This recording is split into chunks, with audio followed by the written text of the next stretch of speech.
You got all those sliders. Wow. Oh man. I want to see sliders. I guess we just unmuted just then because that's the only thing I've heard. So let me do this again. Hello, chat.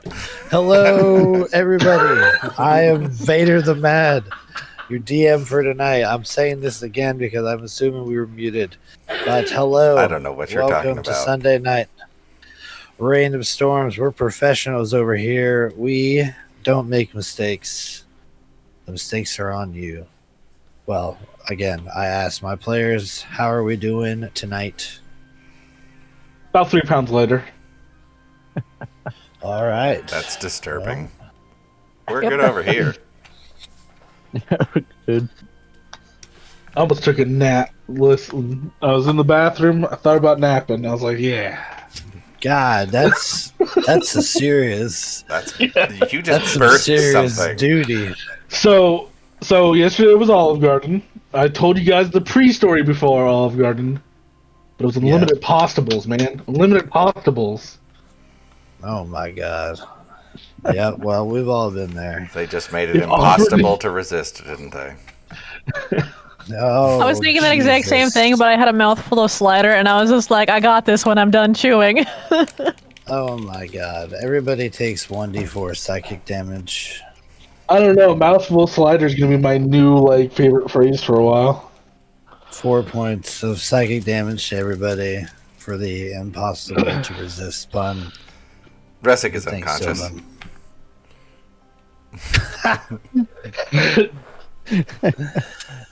Well, I gotta ask you guys before we start here, a little ban up top. When we're playing D&D, how do you guys visualize or process the information that I've put down? Like how do you view it? Is it like a movie scene, like a scene in a video game, or is it just like a series of numbers and equations that are floating as you strategically place your piece on a board? That's a good question. I guess like a little bit like a movie, a little bit like a video game. So like we got some cinematic cutscenes and then combat. I don't really see the health bar very often unless you pop one up on the board, though. And then it's frightening, Okay. because that always comes with something terrible. Yeah, does the health bar take you out of it? Like, are you seeing No. in your mind's It's eye? like Are you deep seeing gets it? real. Okay. Yeah, Okay. That means it's not a bunch of dumb bandits who decided to rob the wrong people. That means it's serious and something bad might happen. I also like it just because it the health bar can help cut back on what I would call the despair moment, where you're just like, oh yeah, there's no chance, I'm gonna die here, and then it's like, well, maybe if I get that bar to 0 before my bar hits 0. That's you. Okay, See how it goes. for me, playing the game is like reading a book. You know, when you read a book, you in your mind you come up with people that look like what is described in the book. Is basically what I don't go to a movie. It just goes to I'm reading a book and this is what's happening in the book. Oh, okay. I get that. I get that. Like, I process it a little bit more like a cinematic. Like, you guys just take the session where you guys were flying through the air, rushing towards the temple. Like, in my mind's eye, I'm picturing you guys all on the back of these wicked beasts with the cooler night air whipping by you as you're flying and being impacted by all these shadow lair actions and stuff like that. Like, I'm seeing you guys move through space and that temple getting closer and closer as you maneuver all these obstacles. And I was always wondering how you guys processed. I also feel like it becomes a movie after the session. If that makes sense. I'll sit back and think about the session, and Yeah. it clarifies, scenes come together more naturally than when I'm actively in the scene. Shadow scene and rhyme. We know what I'm talking about. Like, Yeah. I went from like, oh, just being in that moment to like, what is this character doing? And then that, like, also like with, you know, the big one I had was I actually thought out like how cool the fight would have looked in like a movie for the dragon skull. Yeah. And it just like, I don't know. That's just how my brain works. Hell yeah. And I've also dreamt about the episodes like after we played it. I dream about it the same night when I go to sleep. So great. That's cool. That's all very awesome. Well, why don't we open our mind theaters and take ourselves back into this game. Mine You said is that. closely For you connected guys. to the meat fisher. Yes. When you said that, all I could think of was like, I'm gonna need you guys to open your book and turn to page 32. Yes. If you would, class, open your textbooks to page 38. We will be reading How Hot Dogs Are Made. I mean, technically, this would be page 59. Is it? Yep. But I think it'd be chapter 59, because I feel like the session's long enough to like extenuate into like a chapter's worth of material. Do you think a session is a chapter in a book? Yes. Or do you think like an arc would be like a chapter in a book? Well, because I've seen books that are broken into like parts. I'd say the arcs are the parts, and the sessions are chapter. Well, some of them can be chapters. Others could be like a paragraph. Or like a section. Yeah. Kind of like how in textbooks they have the overarching chapter, and then like they have like, section, and then like, a little blurb. Some sessions we just try to buy stuff. I think that's known as a footnote. Some sessions are those pages in books that drive me insane when it's just like 4 lines up in the top corner and the rest is just blank. Yes. Yes. Try- Yes. drives me insane when I see that. I'm like, you have a whole page. You Waste waste son of of a paper. bitch.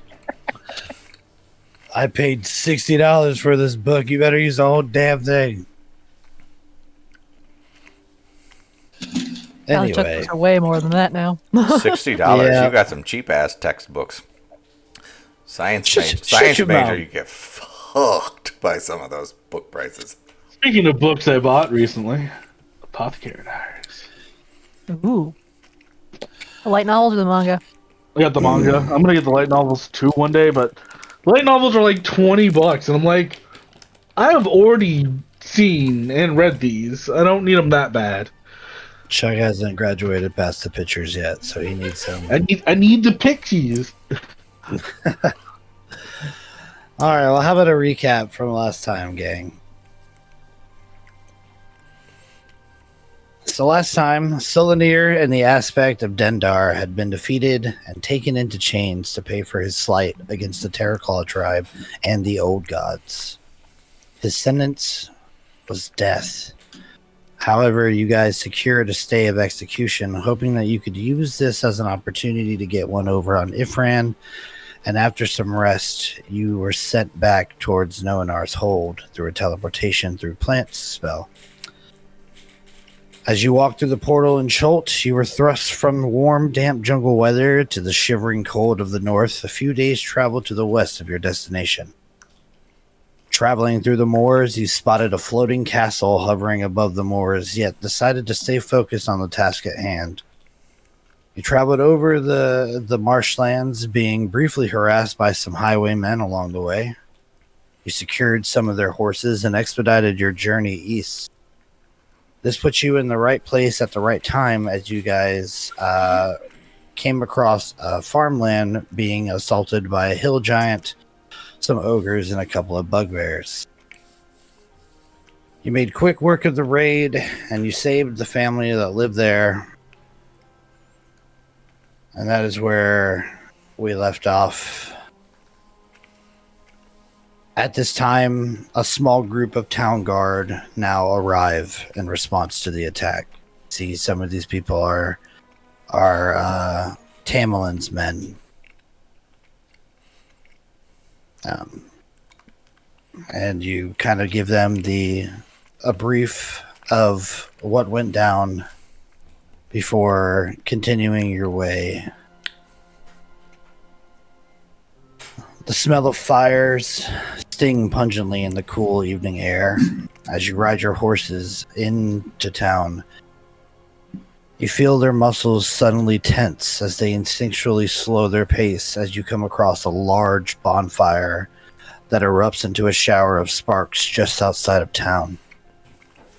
You slow to a trot, moving your way past the pyre surrounded by a few armed men and farmers who have just heaved a large body into the flames.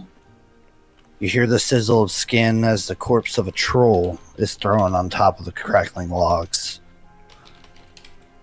Last time Resig, Merc, and Millie were here, you helped Tamerlane fight off some trolls who were attempting to feast on some horses in the stable. They had told you that over the past month or so that the troll presence around Calling Horns has increased for some reason. She originally asked you if you would be willing to track it down. However, at that current moment, you were dealing with some stuff yourself, so you told her that you would ride back to Noanar's hold and then possibly return to help her with their issue. As you guys slowly move in on your horse, the evening air sets in. The moon now stands high in the sky. As you make your way to Noanar's hold, you see standing at this pyre, catching you as you pass by, you see Tamerlane Zohar. And she turns away from the fire and walks towards you, signaling you guys to stop as she approaches. And she raises a hand as she closes in. Is Clyde standing nearby? No. I wanted to give him a smile. Seeing the troll body, Merc's gonna pat Bluey the 12th's head and go, just muse out loud, because those who get it will get it. He'll go, I miss Bluey 7.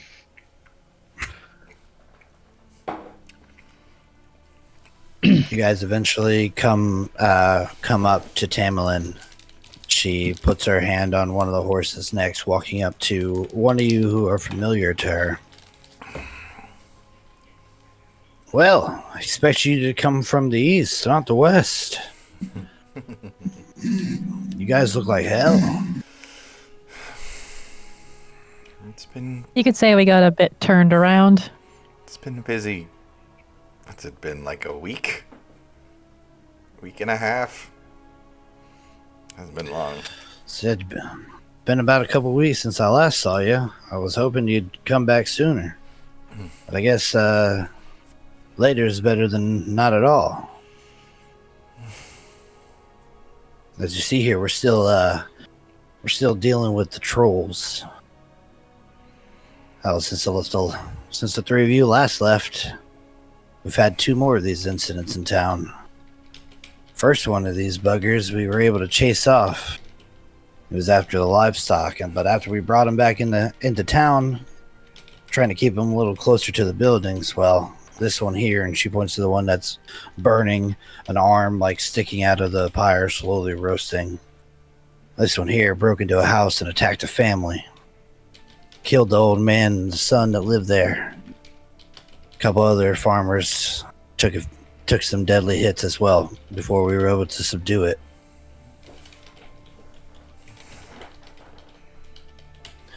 You came in from the moorlands, it looks like.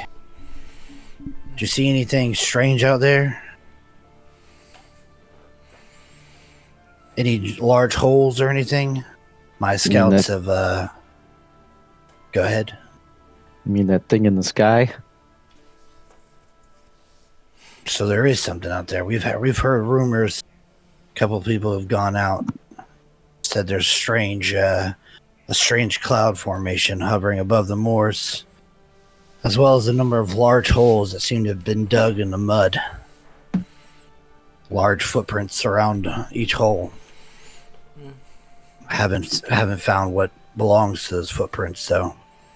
The only thing we found out there was, after coming out, we found some shepherds who looked like they'd been near the moorlands, all bloody and beaten. Then they said they were set on by a couple of trolls, but I don't think we saw any holes.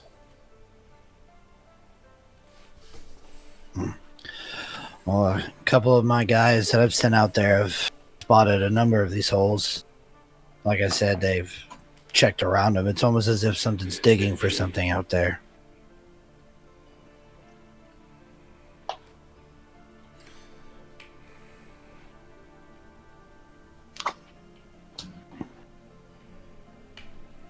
What do you know about giants? Little to nothing. I just heard tales from passersby that they've been more of a problem as of late. Luckily, we haven't had to deal with any of them. We have, but most were further south. There was one attacked one of the settlements nearby. He fought him off. But it might be a different type of giant that we're dealing with. If it's somebody's digging in the swamp, and we saw the castle in the sky, which wasn't a hill giant for sure. She kinda takes a deep sigh and strikes a match as she lights a cigarette. Takes a deep inhale, blows out the smoke before she's like, I can barely handle trolls. And now we got giants lurking around. Something's got to be done. We'll have to send word to one of the major cities. We're going to need more guards here. And I don't much like having city guards poking their nose around here, if you get my drift. But sounds like my hands are tied. At this point in time, we're facing different threats to our own town still, which we're kind of pressing towards after a very unfortunate displacement from by way of magic. Don't ever visit Chult. I wouldn't plan on it.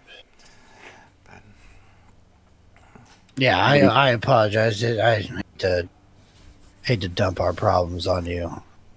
I know I asked if you could help before, but I understand if you have your own matters to take into consideration. It's not that we're not willing to help. It's just that we're on a very tight timeline. Our displacement added a number of delays that we didn't anticipate.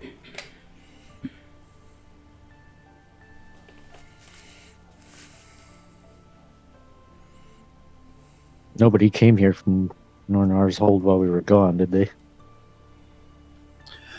There was a couple of people who came over trying to get some supplies, even bought some livestock, but they headed back. I was about 4 or 5 days ago. People you've seen before? No. In fact, they looked a bit out of place. Scaled like this one, but looked a little different. Oh, he'll take that as saying, well, we know they're still there, obviously.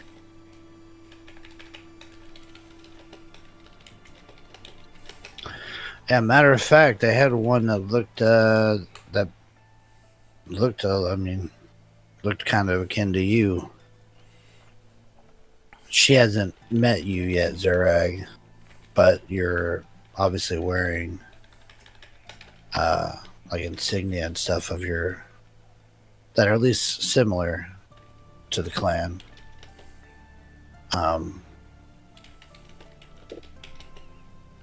Yeah, one of them was with the lizard looking ones. They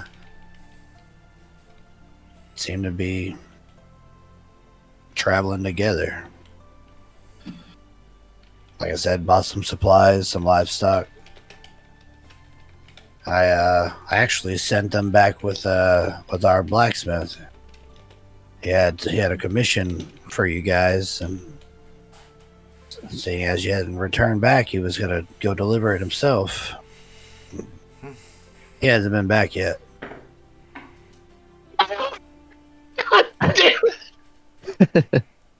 Merc will actually like grip the reins.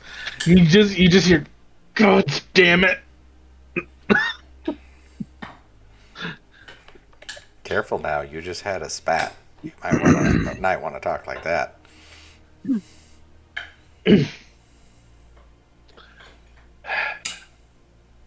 Merc will just go. We'll make sure your blacksmith comes back. Oh, that'd be great. He left us his apprentice, and he's not all that great. I mean, he can make a horseshoe just fine, and other small bits, but we really need someone who can work an edge of a blade, especially with all these trolls coming around here as of late. You said that this person traveling with the lizard folk that looked like my friend here, it looked like they were traveling together or being strung along as the help. Oh no, I mean they were almost like buddy with each other. Seemed to get along great. That's not good. They stayed here overnight, drank their fill, and returned in the morning with a number of sheep and cows, some chickens as well.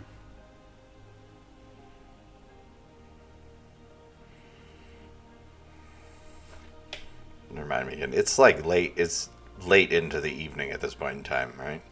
If I remember correctly. Yes, the yes. End of the day. Yep. I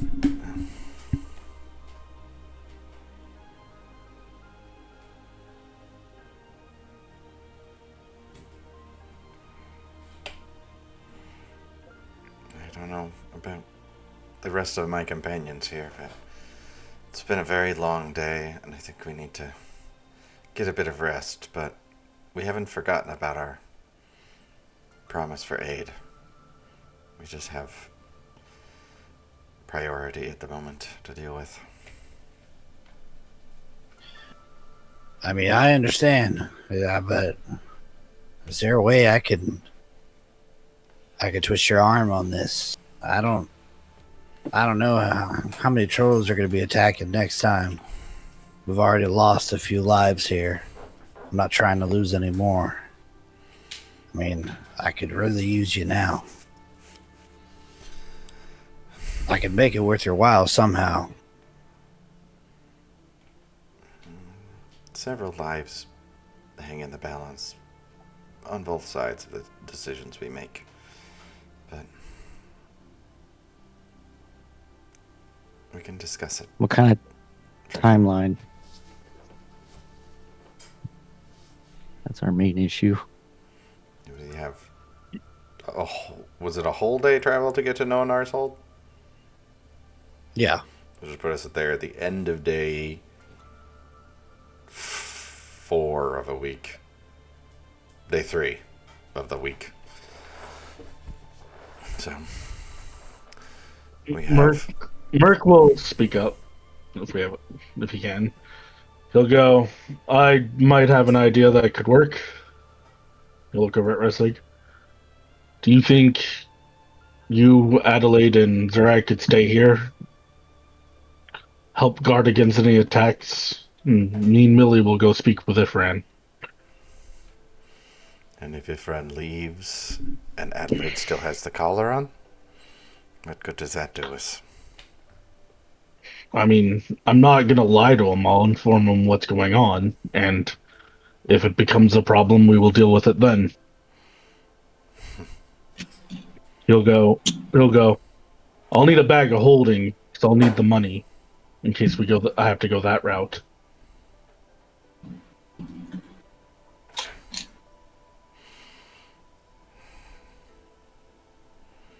We pay him.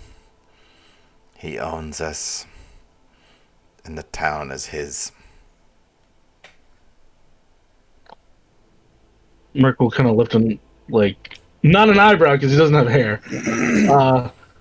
He'll just kind of give an odd look at that. If we pay him, he leaves. He doesn't own us.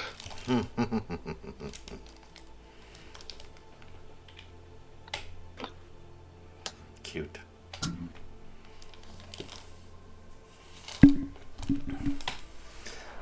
I don't think any deal with him is a good deal. I think I should come with you. I don't think he'll be pleased if I'm not there. And I don't want him to hurt any of you. I think he would be the reminder of his anger.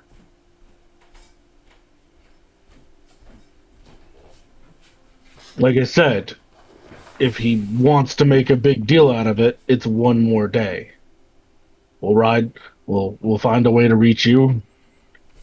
Come get you and bring you back, and we'll have a discussion with him then.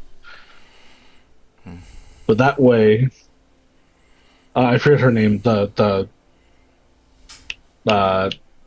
the mayor of this town, Tamerlane. Tamerlane.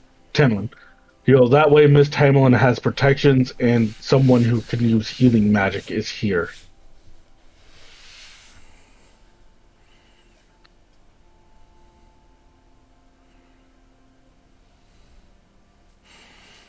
And if he'll kind of look over at Miss Tamerlane, and he'll go, if you want to lean on us for some protection, well, we have a man we have to pay off. So if you want to give us an advance on whatever you're willing to pay us to deal with these trolls. I mean, it's not just dealing with the trolls. We need to find the root cause of this and stop it. I don't need just protection. I need an end to this problem. I don't want any more of those creatures coming into town tearing people up. You weren't here. You didn't see what that thing did to that farmer and his boy. Well, I was here last time to prevent the horses from being eaten. So You were. And I was grateful that you were there, which is asking you so urgently now to lend us aid.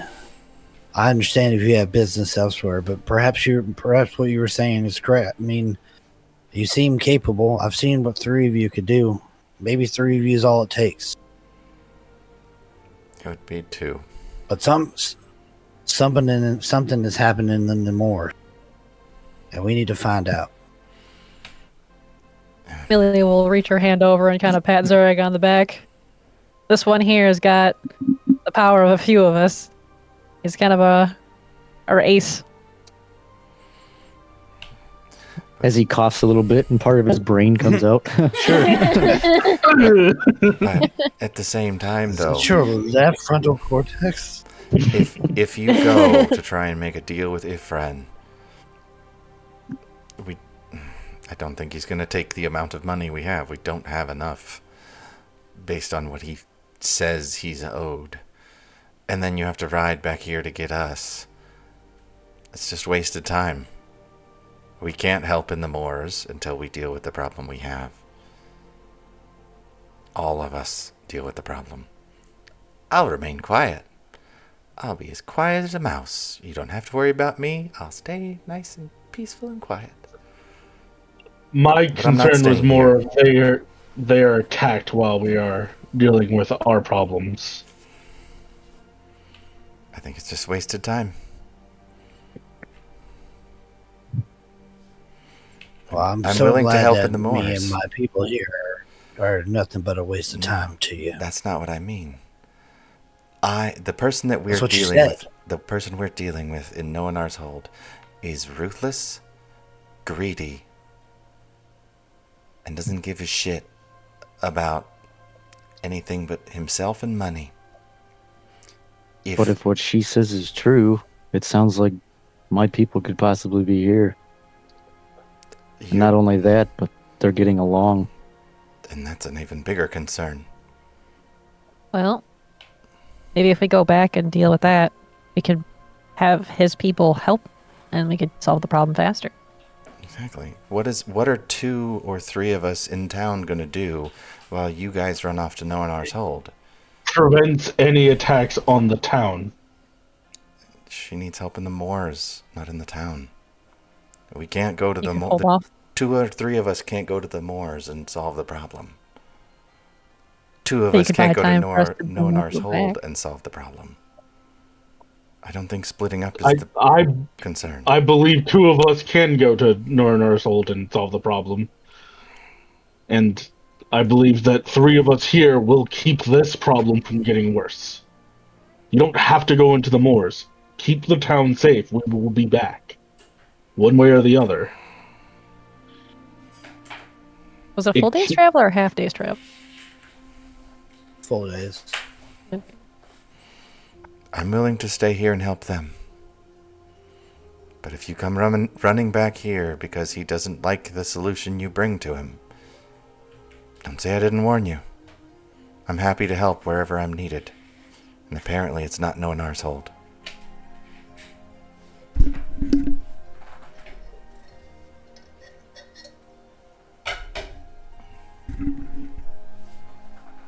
Mark will just kind of give a bit of a tight nod. He goes, I'm sorry we won't be able to get to your problem right away, Miss Tamlin, but obviously some of us should be able to keep the trolls out of town for now. Mark, I really like how you think, but I'm coming with you. Because if he doesn't like the solution you bring, at least I could stay there and he could have me. That's what he wants. And you all can leave. I'm not. And I turned to this lady that I've met for the first time. No offense, but this is about my life and my friend's life.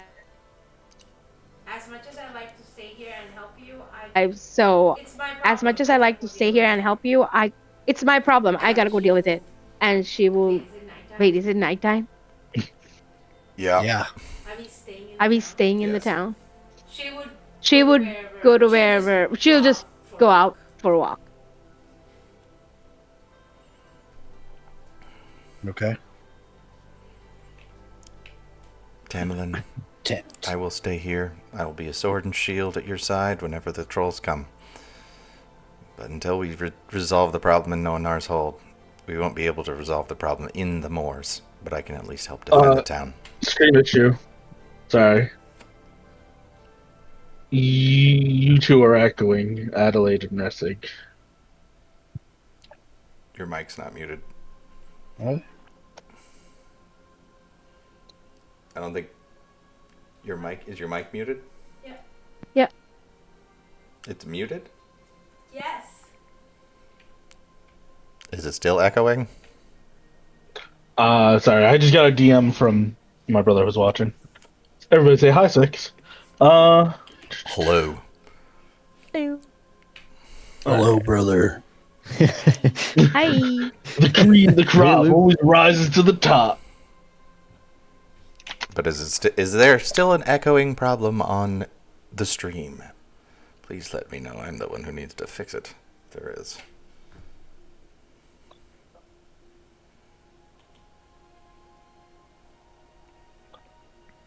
I'm asking, but yeah, sorry, go ahead and continue. There we go, seems good now.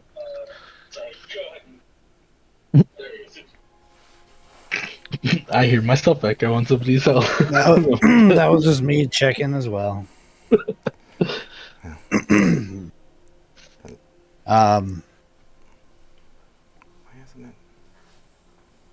Yeah, I mean, Tamlin, like you could tell that she hasn't slept in quite a bit. Like she's trying to protect this town, and she understands that you guys have stuff going on, but she's already heard that some of you could split off. Like, I really need to get this to rest. I have people that need to be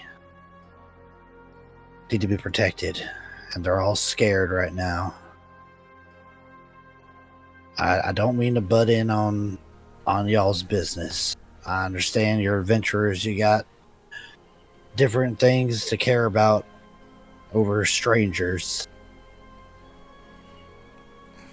We're not just adventurers. But we do have a town to take care of too.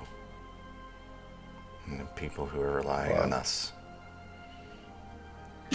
We're not just adventurers who are trying to make money. We're your closest neighbor. We need to be able to take care of each other.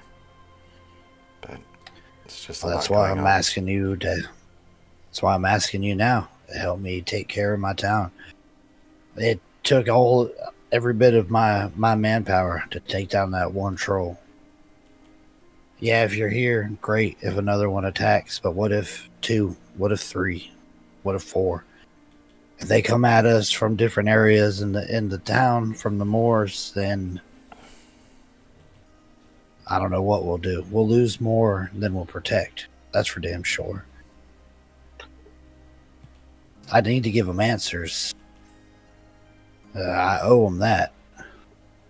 Something's going on in the... Figure it out. But if it's a whole cluster of trolls, a whole cave's worth, well then calling horns is the same. You got nothing left of calling horn after that. I'm sure if they attack, there'll be nothing left. Well, apparently, I'm only asking for your help. I'll be here to protect.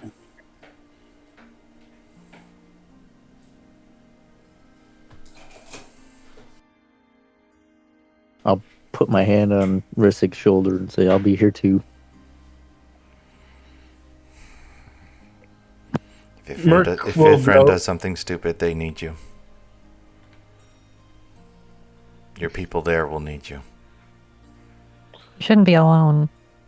Yeah, Merc will go, we need to leave some force here. It sounds like there's some beasties out in those moors. Oh, my boy! And I tell you what, I'm not one to just sit around and wait. I'm a hunter, damn it. A predator. Top of the food chain. And if there's beasties out in those moors, I'm going to find them. And I'm going to kill them. You can sit around here and be warm and toasty. But I've got beasties to kill. Okay. Did we give him a cloak of some kind because it's cold here?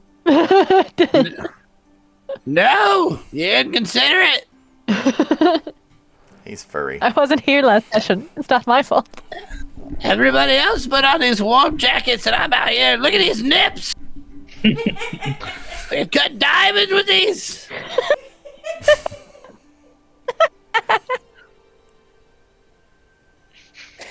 Six. Tamlin motions for one of her guys to come over. It was all essentially call them town guards for sake of purpose, and she whispers something to him, and he rushes off. And after a couple of minutes, comes back and gets a cloak for a bag of nails. Oh, thank you. At least somebody has manners around here. So, bag of nails and I will help. You need to... All right, me and Gregory going into the moors. Oh, there's one more we'll take with us.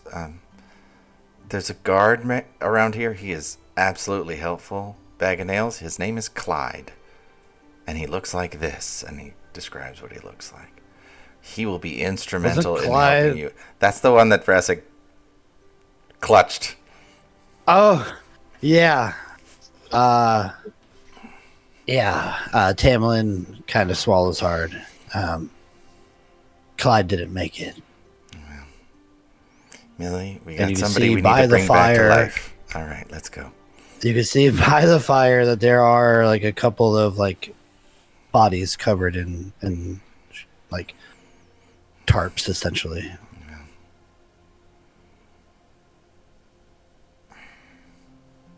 Poor Clyde.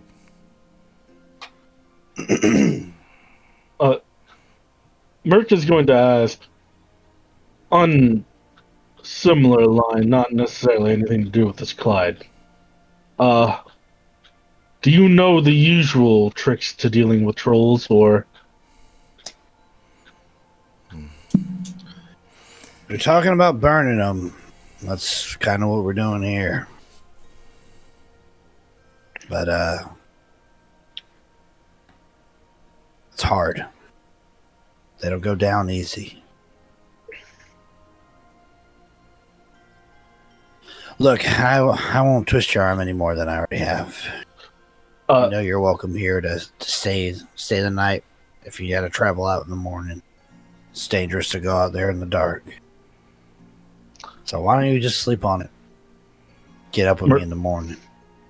Merc will nod, but he'll also go, Resig, and he's gonna kind of unloop his belt and toss over the longsword.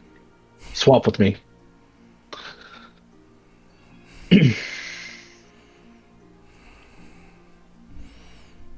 Fire is going to be helpful. I appreciate it. Then he'll pull out the Makuhito and hand it to Merc. Is it a different trigger word every time? It's the new person gets it, or does You gotta hail they have Bane. to scream "Hail Bane"? No, now for Resig to use it, he has to attune to it, Yeah. Yes. which the command word for him would be different. Is the flame tongue longsword. You have to figure out how to add his Makahito. It should I be will a drag it over homebrew for you. item. Yeah. Don't worry, I'll drag it over. All right. You My guys brain. continue your roleplay.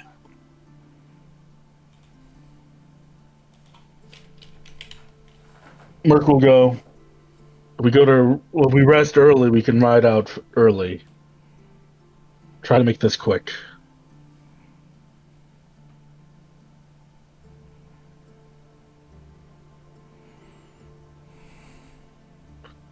I believe there was an inn or a tavern that we had stayed at before.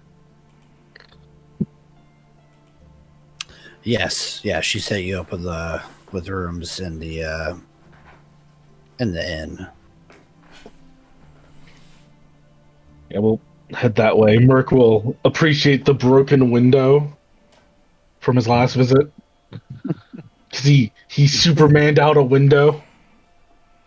Yeah.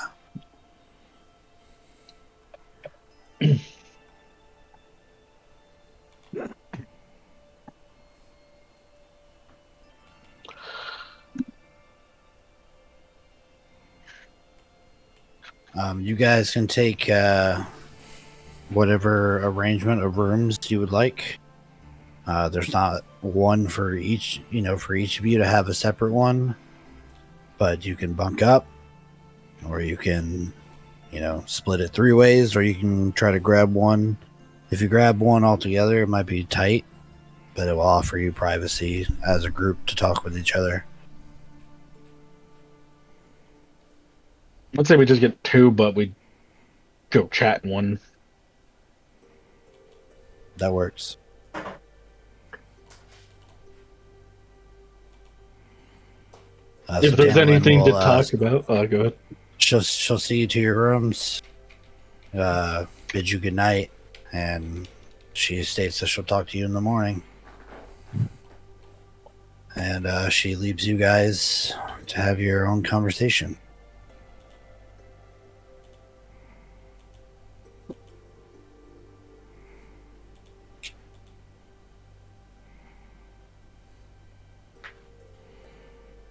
Merc, Seems like she's gone through hell.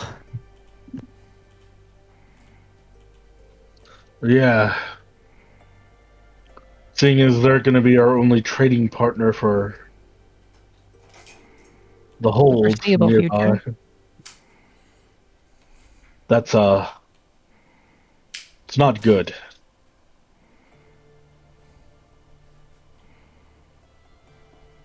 We need to make sure she doesn't lose anybody in the coming days.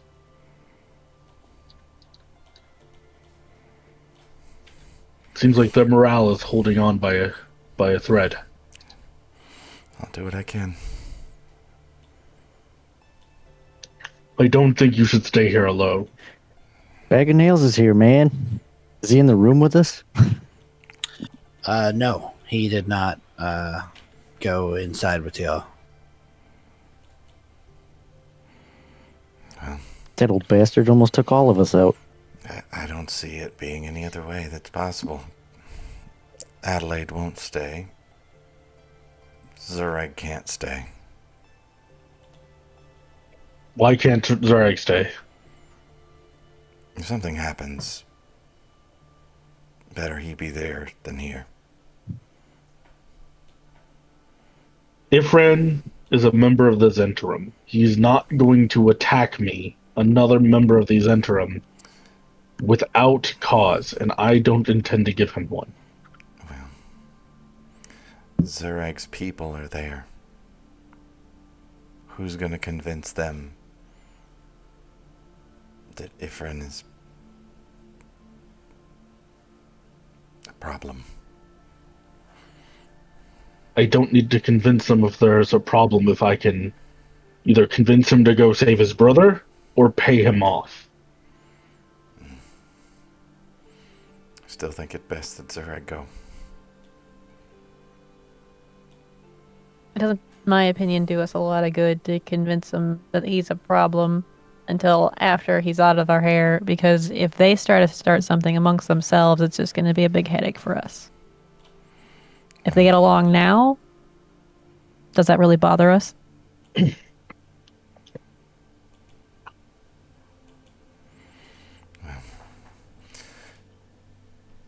If Zureg's not there and something does happen, it'd be better to have him there to help with the tribe. We help them If I once, were... but we're not of their people. If it I prevents a am fight, doing... Zureg could step in. Sorry. Merc will just say, my goal is to do everything I can to prevent a fight. I'm confident in my ability to prevent a fight. I know you don't like the man, but he is not completely unreasonable. He came halfway around the world for money. Greed will do a lot to a person. Generally doesn't mean you're a good person. And that's a pretty He came unreasonable halfway... activity. Merc will just shake his head. It wasn't the money. It was the slight on his pride. That's worse.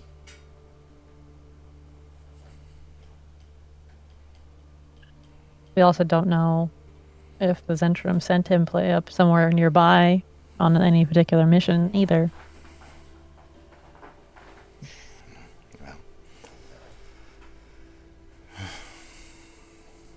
I'm sure Merc got sent a bunch of places to do whatever it is that Merc was doing when he was with his membership.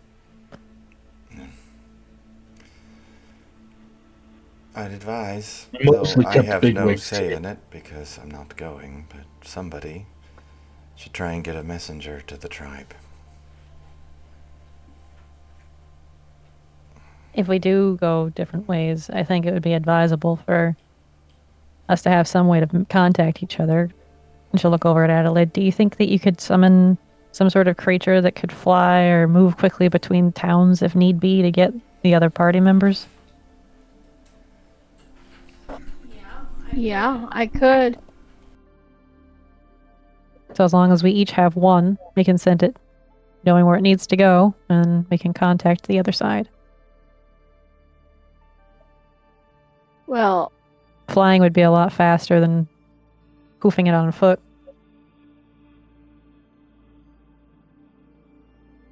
are you trying to like leave something here and then? Yeah, if we could like have like some sort of messenger bird on like either side, and then just be like, fly here. I can't do that because my What about spells that? only last a couple What about that hours. one that's like the tiny little bird, like animal that we have to find in person, and then that bird goes and flies? We did it to contact the tribe. Animal messenger. Yeah. Like animal messenger. Yeah. Would that work?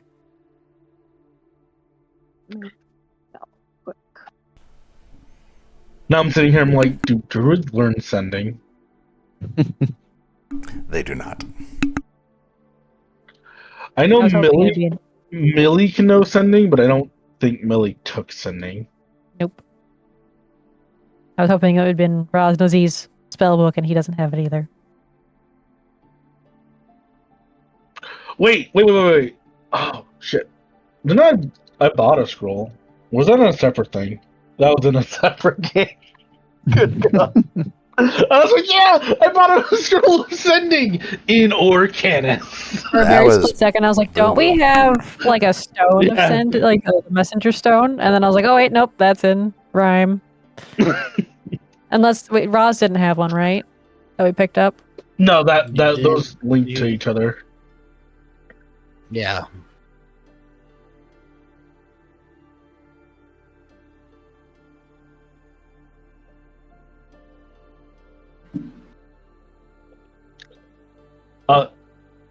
On the side, Merc, while we're like having this conversation, is like going through the bags of loot and is getting all the gold into one bag of holding.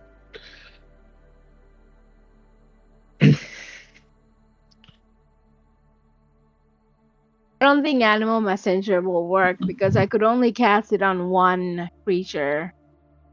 Well, we only need it for one direct, for them to message it to us, right? If whoever Correct. has Adelaide, you can summon something and then send it the other way. Yes. So we really only need the one animal messenger. We could definitely do that. You should contact Need to find the a bird. tribe. See what's going on before you guys walk into a trap.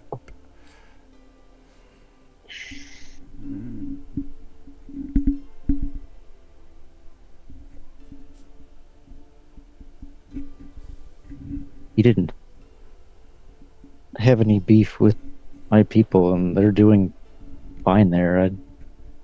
I don't see what me going there is going to change. I don't think he's the type of person to just commit genocide for no reason. I think If he was, he would have already done it with us. But Merc is also going to add. Resic, you've known Adelaide longer than I have. She also told you very specifically she does not intend for us to go. We go in with Zurag, as has been stated, our heavy hitter. We're going in looking like we want the fight. no. Eventuality. And it's just as important. So he will actually cut Resic off. It's just as important to me as well that we have someone here to watch your back.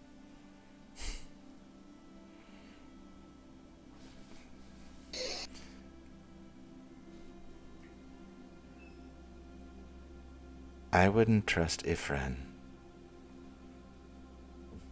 with a popsicle I don't. in the summertime.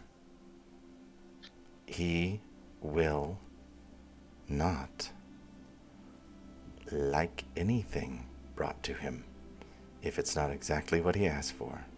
We're showing up there without an egg, with less money than Adelaide owes him, and with nothing but word that we helped capture his brother, who is now about to be executed. I don't believe it's going to go well. And when it doesn't go well, Best you have a heavy hitter to get you out of there. Zurag never showed him any kind of anger or aggression, even after being killed by him. I, on the other hand, didn't like very much. Not having me there would probably be your best bet.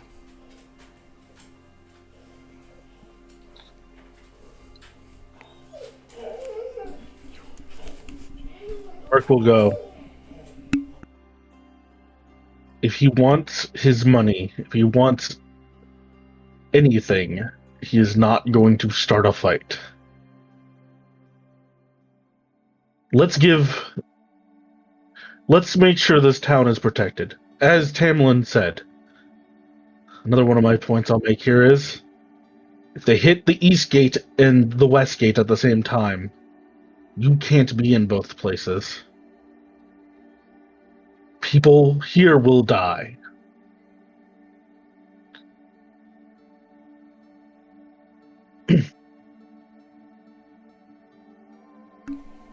I would prefer, in fact, if we had a third person here. Absolutely. But Millie's charm might be the thing that gets us through this, selling this to Ifran.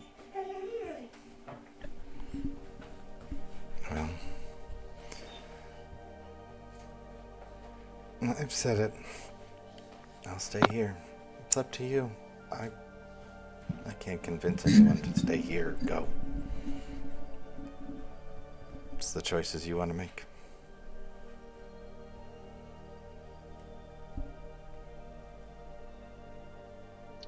Mark will just look at Zurak and go, then it's your choice, Zurak. But if what Tamlin said was true, and my people are here, and they're working together, as much as I want to see them, if they're doing okay, then I feel I should help these people here. Just knowing that they are safe there is fine with me. We'll be there soon.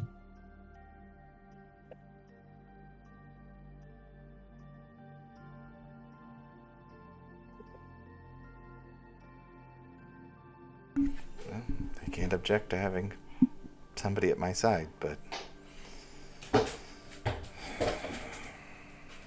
guess that's what's going to happen. We'll see you back at the hold, one way or the other. Yeah, that's right. We don't know that yet, do we? Whether or not that's actually going to happen.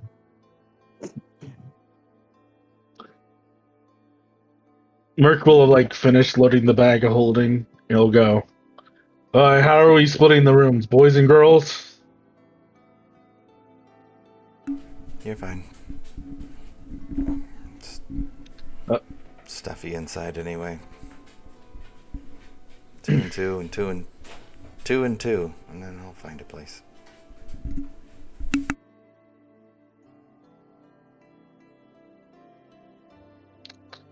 Merc will just nod. He'll go. Alright. And then I gather all the stuff. Head over to the room. He's gonna kind of stuff a bunch of the stuff under the bed, and then he's gonna go hit the washroom because we were in a fucking swamp.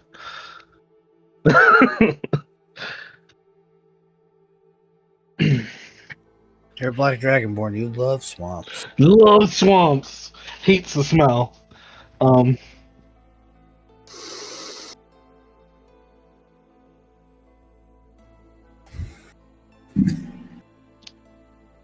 Imagine at some point he's filling the tub, grabbing pictures, and then he just kind of just sits there for a moment, grabs one of the pictures and smashes it into the wall.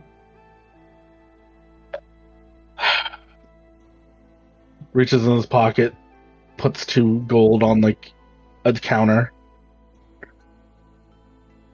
and just takes a bath.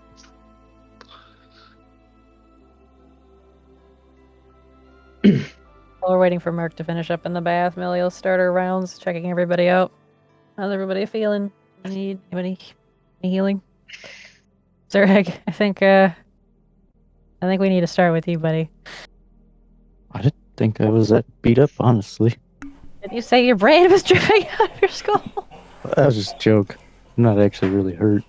Yeah. That was from the concussions of the previous fight. Ressig's down, not down far enough that it won't heal up anything just from our normal rest rules. Crazily enough, Merc's at full HP. Oh, so I guess we're all right. Yeah, that last battle actually went really smoothly.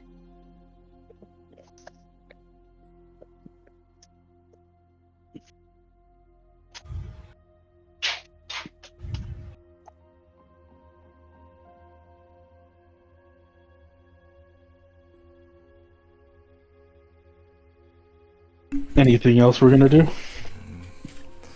Ressig's gonna find a place. If I remember correctly, there was a stable right next to the inn. It's a place that's mostly outside-ish. Just camp out. Yeah. Because they don't really sleep. Trance. Weird things. So. I'll just be out there.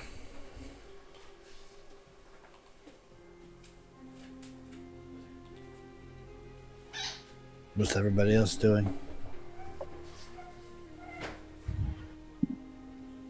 Like Merc said, probably best to go to bed early so we can get up earlier, or at least for them. Yeah, we'll clean up a bit, and we'll probably head to bed.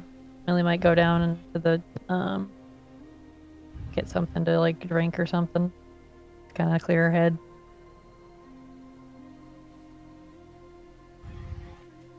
What's going on in Millie's thoughts?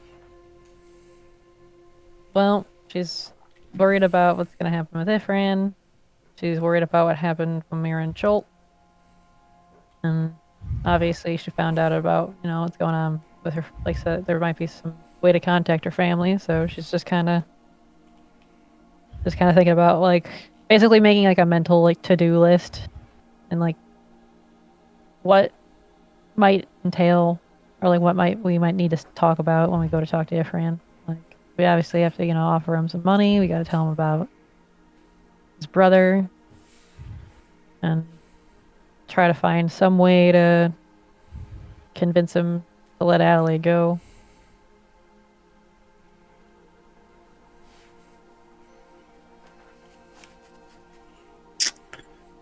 Adelaide, you were saying something? No, I was. I was gonna go find Rethig to just talk to her. Okay. You find them in the stables. She's gonna sit next to Rethig and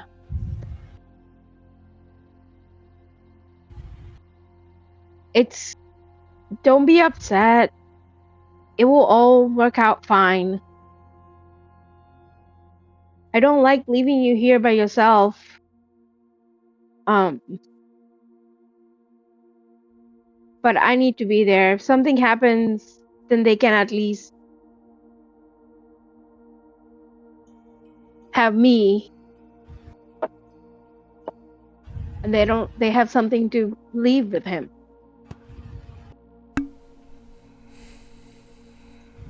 Well,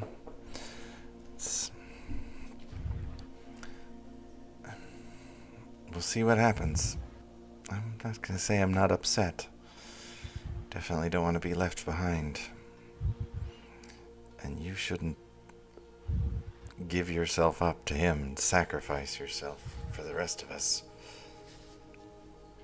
Because what happens then? You still are stuck in Noanar's hold. It doesn't matter. This was all my fault. And you guys don't have to pay for my mistakes. I should have known better, so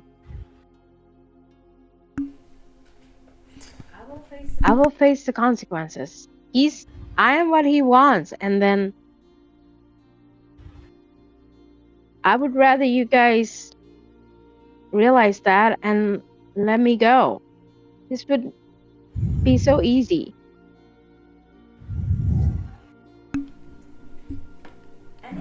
And it's not like I'm not gonna come back again. When I die, I will end up in the same spot as you guys. Haunting us is not the same as your presence. You don't want it. Your actions to harm us. My actions... I guess... we're both in the same boat. Zurag died. My because of actions Ifrit. already harmed you guys. I, My actions already harmed you guys. Zurak already died because of me, and I don't think anybody else needs to get hurt. Merc. I've made up my mind, and I would rather be there with my I would rather be there with my friend. So you both suffer. My actions caused the death of Merc, me, and Barris, who we haven't seen. He's gone forever. Zurag's back, at least. Merc is changed into something different. And look at me. I'm not the same. That's because of me. My actions caused that. But don't beat yourself up because Zurag died. Millie brought him back as he was. Maybe a little more angry at times, but he's here. Barris is gone. Not coming back. Merc is altered forever. Not gonna change. And what am I gonna do? Find my sister and be like, hi, Mom and Dad are dead. Because they came looking for me.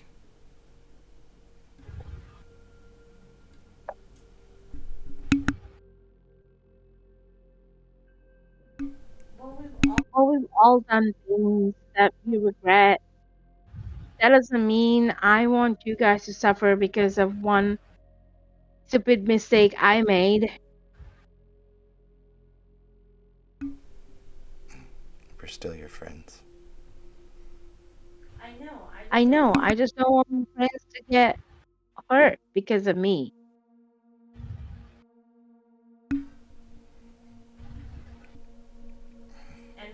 And more than anybody else, you should understand that. I do. Doesn't mean you should throw it away. I'm not convinced that Ifrin is gonna play nice and just walk away. And I won't be there to help.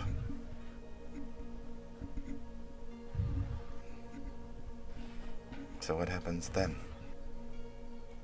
When the plan goes sideways because Ifrin doesn't give a shit about his brother. Doesn't care about the amount of gold we bring him. Takes you as a captive. Possibly kills the other two that go with you. What? Us staying here doesn't solve the problem for this town. At least we could all be together. I don't and think fight. he will hurt Mark. As Mark said, he wouldn't hurt Mark. I'm also not convinced of that either.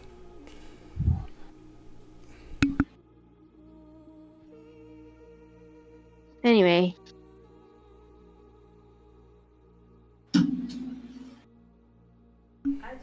I just don't want you to be so sad and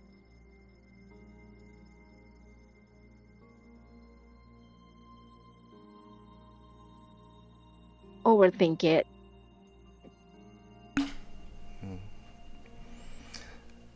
Unfortunately, despite the fact that I don't want that either, still seems to happen.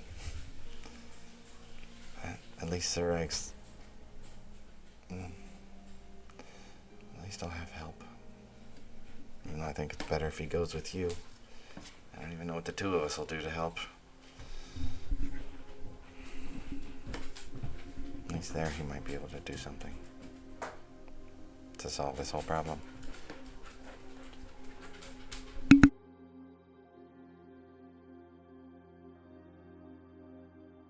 Well, we'll see what happens. Get some rest. You too. And she will go back to her room. Fall asleep.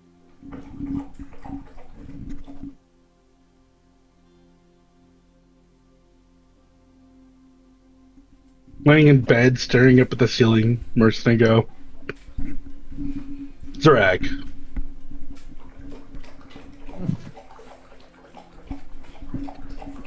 You still asleep, Zarag? I have an important question. Yeah, what's that? Why do you think Resic hasn't changed her name yet? Like, I figured it'd be Resi by now or something, that fits better. Maybe even like a more neutral name, like Alex. One that can go either way.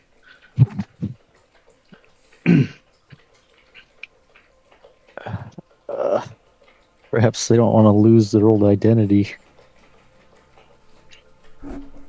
Can't imagine that's a fun thing. I mean, look at you, at least your gender didn't change, but you're a completely different creature. Yeah, it's probably odd to introduce myself with a Blairguard name. Maybe I should change my name. I don't think I'd Black call you anything Scale, else. the Terror Scale. I'll need to work on dragony names. Well, no matter what you come up with, I'm sure the rest of the party's still just going to call you Merc. But what if it was Acid Breath the Painful? Acid Wrestler reflux. names. Macho Man Savage Acid.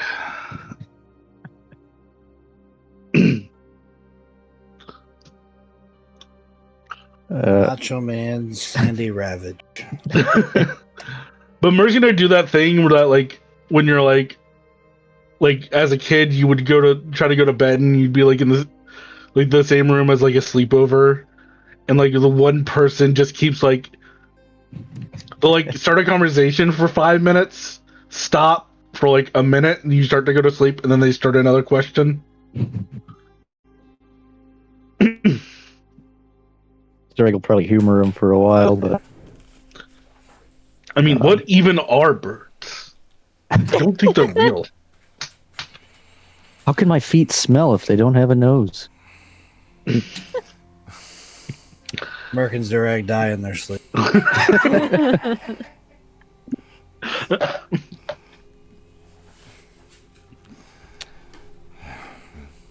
Any other discussions before bed? You think there's a Mr. Tamerlan?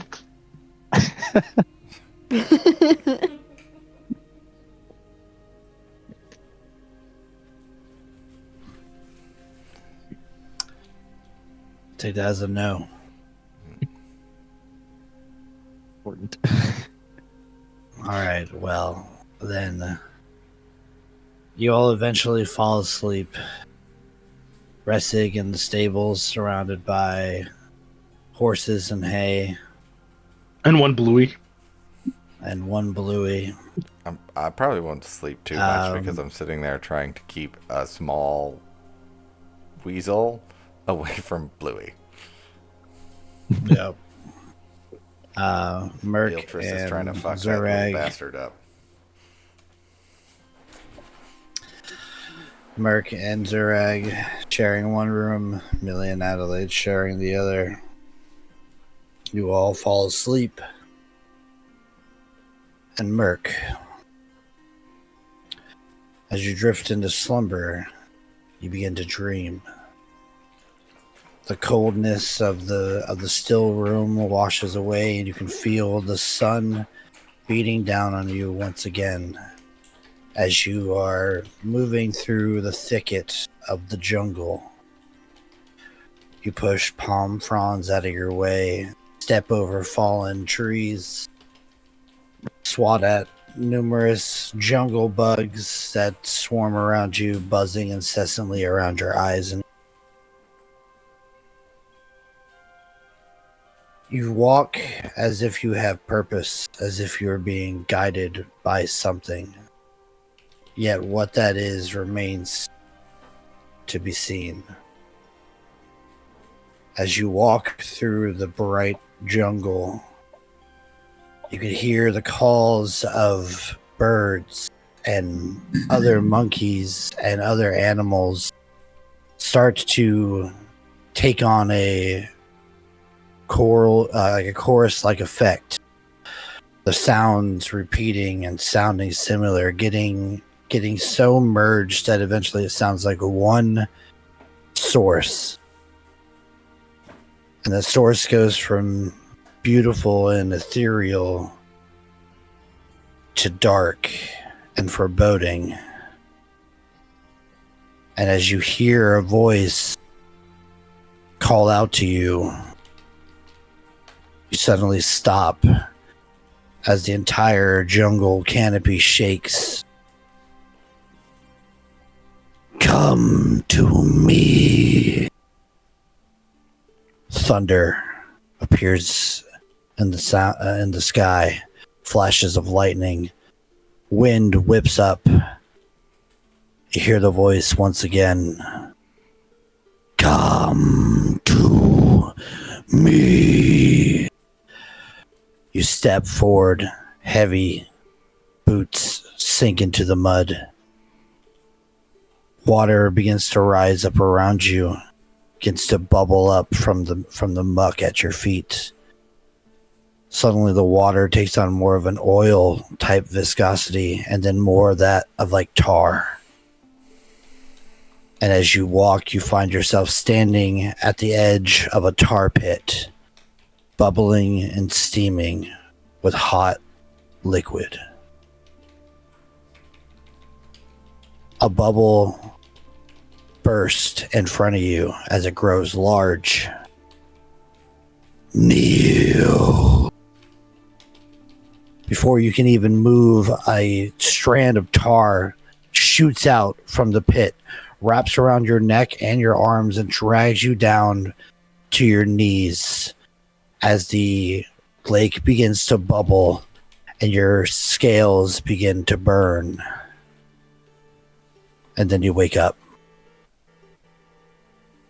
It is now the next morning.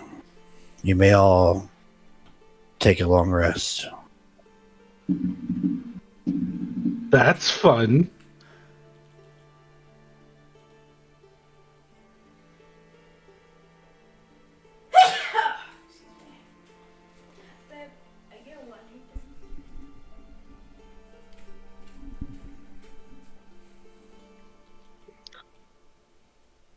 Merc kind of like wakes up with a bit of a frown for a bit.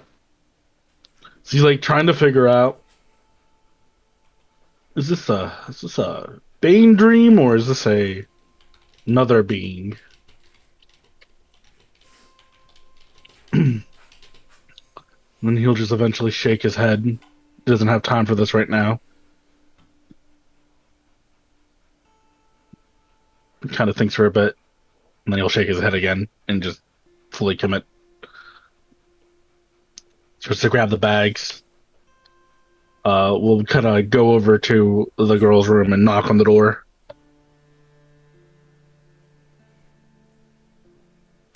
As you grab the bags, there's one item that stands outside the bag. Perhaps you forgot to put it in there last night, but you could swear that you did. And sitting on top of the bag is the dragon skull.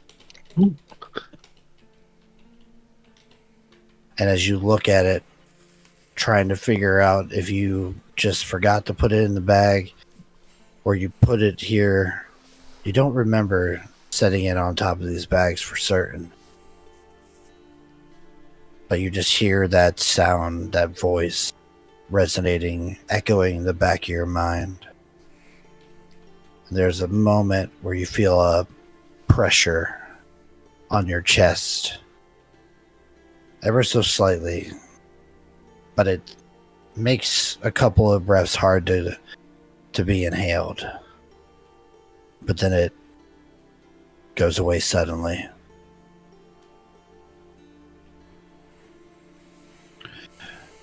You go over and knock on the door. Millie and Adelaide, you are awoken by a knocks on the door.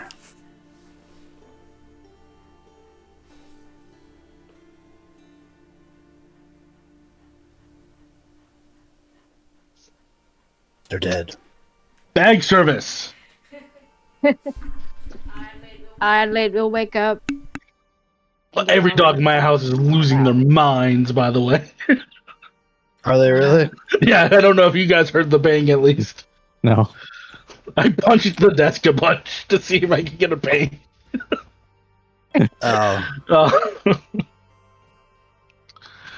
Oh. Once they open the door, Merc kind of just marches in and starts grabbing bags. At least we have horses.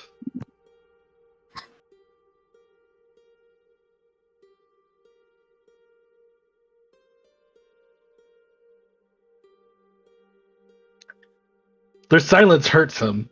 It cuts him deep. He's gonna take 102 damage and fall over dead.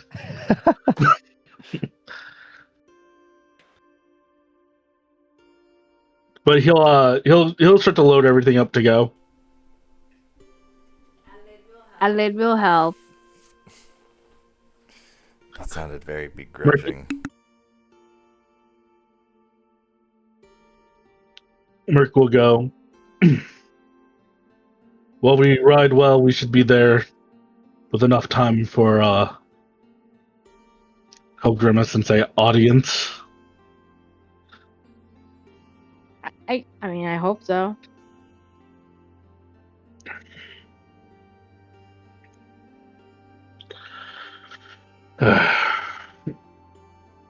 We'll let the Go ahead. When we get there, I would. This is up to you, but I'm coming with you either way. I could stand outside till you guys go and talk to him, so that way he doesn't get aggravated, as you said, when he sees me. That would work. But always remember, you can always tell him that I'm there and leave anytime you like. Just call me in. I'm happy to give myself in. I don't know if I'll go that far so fast, but I want to exhaust every options for all of our options first. I don't think it's as desperate as we like to paint it. I appreciate it, but I want you to know that that is an option.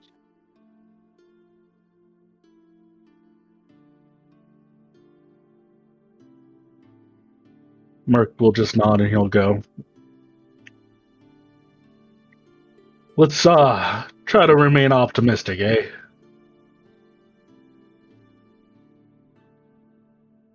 Says the vengeance or the tyranny paladin.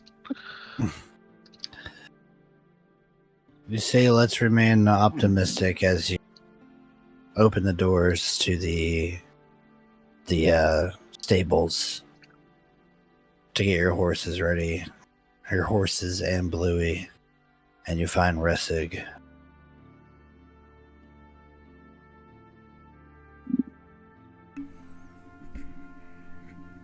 Merc will see Resig nod, and unless greeted, kind of starts to like saddle Bluey, and then has like kind of an odd look go over his face, and he goes, "Do you think you should go by Ressi now?"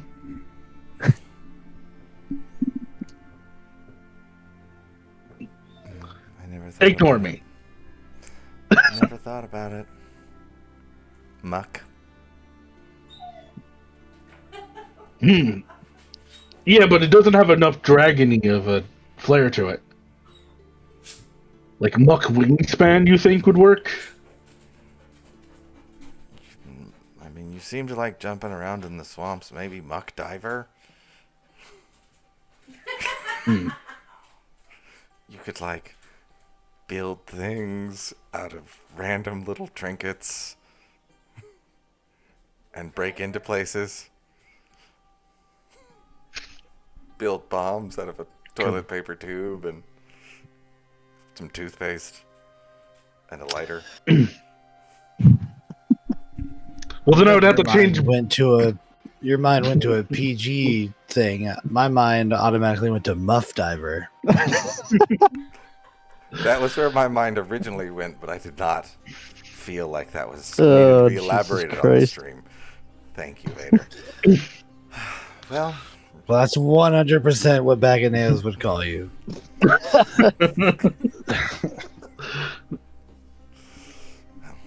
Oh, God.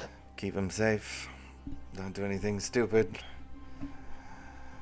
And I mean, hey, if all else fails, I'm almost gonna guarantee you'll walk out of this fight alive if something bad happens. 'Cause I won't be there to call on the giants for you. Merc will pause and go, I think I walk out of most fights alive. Yeah. And then he stops and he actually like finally like puts together what Resig is getting at, and he goes, honestly, I think we both needed to shut up there. Because Merc remembers he also was yelling for Mrs. and Mr. Moonstep.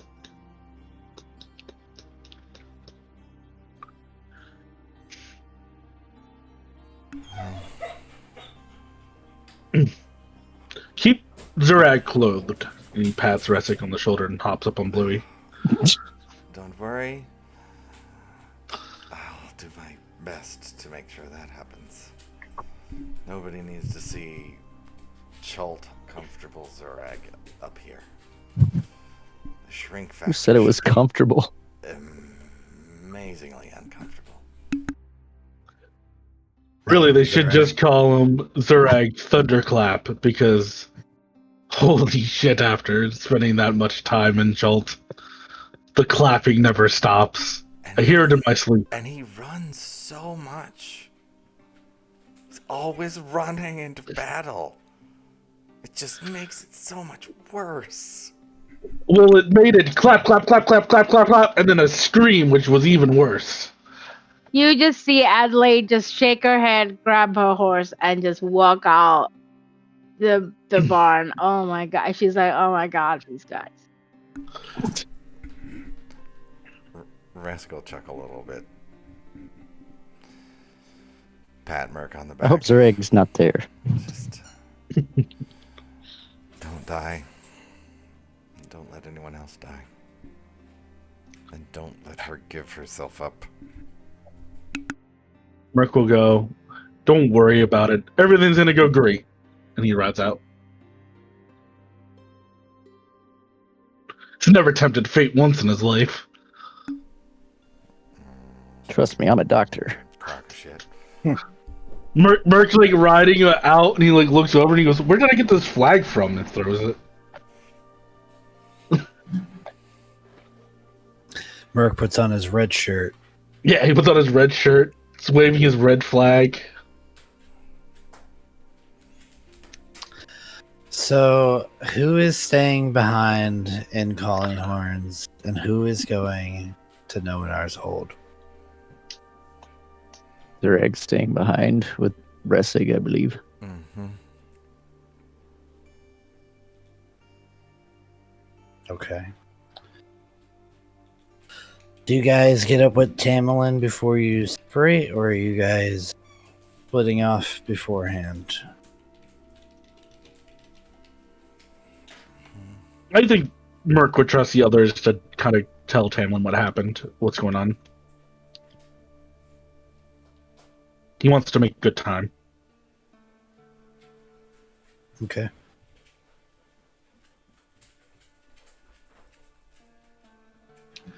So Millie, Merc, and Adelaide are headed to Noanar's Hold then. Kind of a travel pace do you guys gotta take? I'm going to say, for once, a fast one. Usually we're pretty cautious, but I think this time Merc is going to kind of push, into trots and gallops here or there. Okay. Yeah, I mean, if you guys are gonna be like pushing the horses, like you can get there to Noanar's Hold quite fast in about half a day's travel, but your horses will be tired. So getting back, if you push them some more, if you try to get back in the same amount of time immediately after, they might have a bit of issue. But that would be the fastest way to get to Noanar's Hold. Full gallop. Well, there's also a stables in Noanar's, right? More or less. Well, I was just thinking maybe we could relay if we really had to.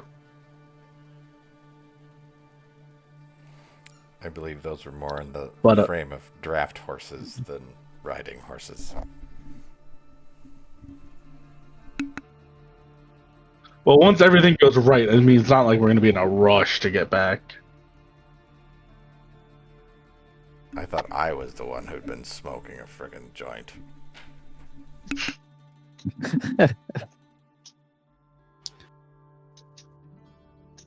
All right. Well, then you guys maybe walk each other to the edge of town. Merc atop Bluey, the fucking 25th, 12th. 12th, and Millie and Adelaide both on the back of a horse. The good amount of money worth of treasure and gold that you found in the bag. You guys bid each other farewell, and Ressig and Zurag watch as the other three disappear down the road, heading down the Evermore way. Merc leaves all the healing potions with the two. Okay. Just because they won't have a healer. Okay, well, definitely. How many potions are you giving them? It's going to be 3 potions of healing and 3 potions of greater healing. I think that's what's in the party loot. Okay.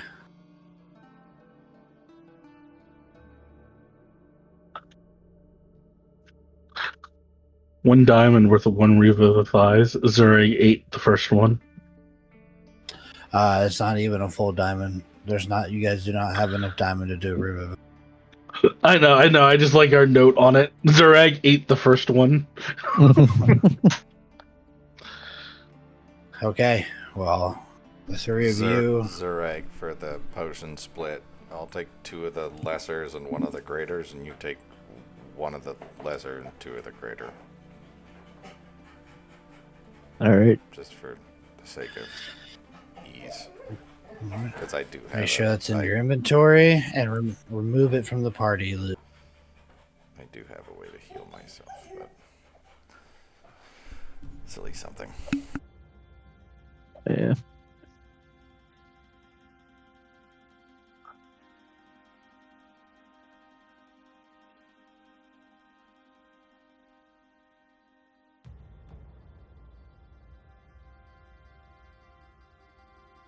Okay. Well, as as the other three head towards Nonar's hold, as they ride out of view, Zurag and Ressig, you turn back to walk into Calling Horns, and as you do so, Tamerlane greets you on the street.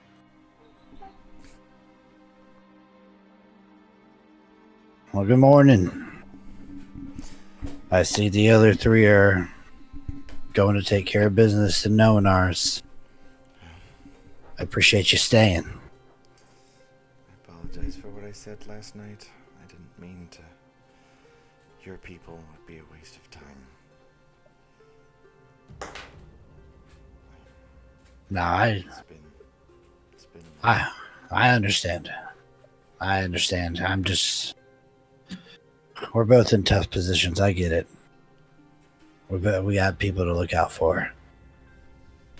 Doesn't help that I also Say that. They're dealing with debt, but that's another problem for another day. Smile and nod. That's just push on. Well, perhaps you can take some of that frustration out on whatever the hell is scaring all these trolls up out of the Evermoors. Your furred friend, the one with the crazed look in his eyes, he went out into the Evermoors last night. Have you seen him this morning? God damn it! No, we were. He's difficult. He's unusual. To nail down, that's for sure. But he's a good tracker and very capable. He by himself did a good. Gave us a run for our money, all of us, at the same time. So he's good. Well, is he capable of handling trolls and possibly giants? From what you tell me, by He himself. almost took our whole group out. By himself. So I think he could probably. I don't know how many he could handle. But and he also decided to, in the middle of a fight, come to our rescue while riding a hydra.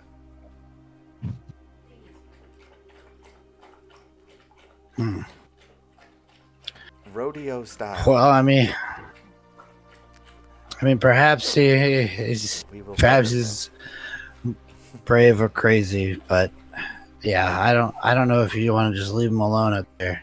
Little column A, a lot of column B, I think, but we could certainly help him out. Just nothing you need. If we can find him. Yeah. When the attacks generally are in the evenings? Generally, yeah. He did. I guess after you guys retired, he did find me, and I'd kind of give him a little bit of a scout's map. He wanted to go check out those holes and scout those out. I can do the same for you if you want to try to catch up with him. Yeah, that would probably be best. There's nothing you can use this for in town. If the attacks happen at night, we can try and. How far away are these holes? Are they within a day out and back, or are we gonna have to camp out there? I mean, that depends on you, I suppose. And I mean, the Evermoors are nasty. If you get into too thick of mud, you might be moving slower than possible. But the holes are about a day's ride out, give or take. I wouldn't recommend bringing horses. We spent a brief amount of time in the moors a few days ago. It was hard enough to move through there on foot. I can't imagine on a horse.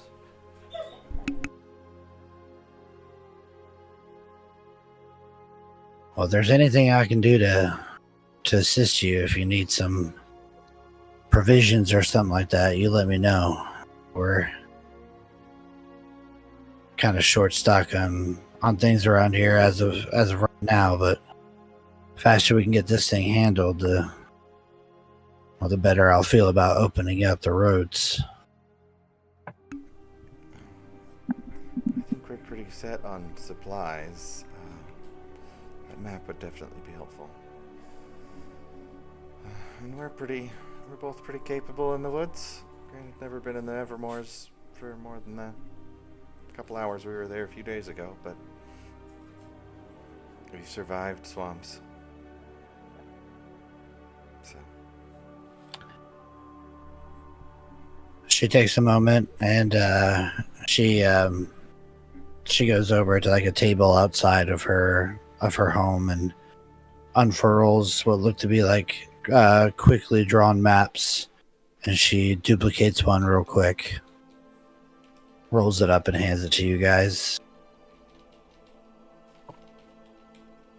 You'll want to head north out of here.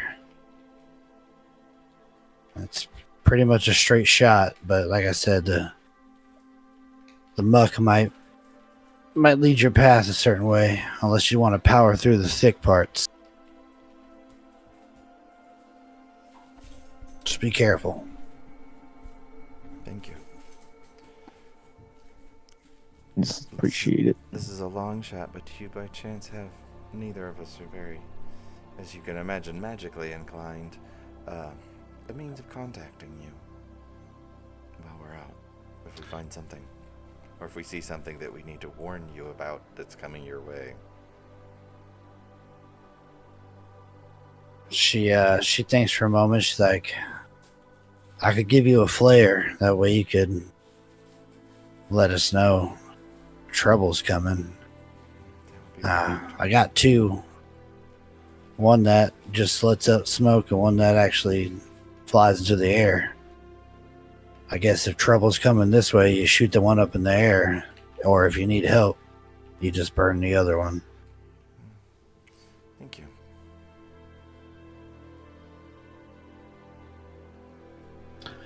No, thank you. I truly appreciate it. Like I said, I know you guys have going on. But the sooner we can deal with this, the better I'll feel.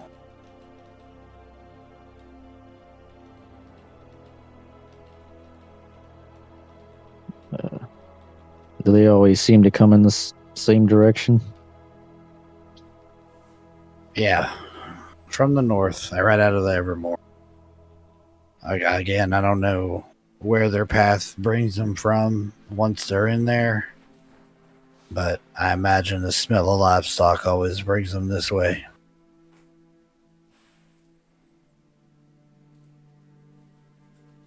Hopefully they don't slip past us at any point.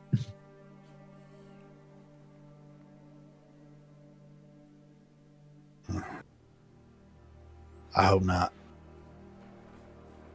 We'll be here to do what we can if they do.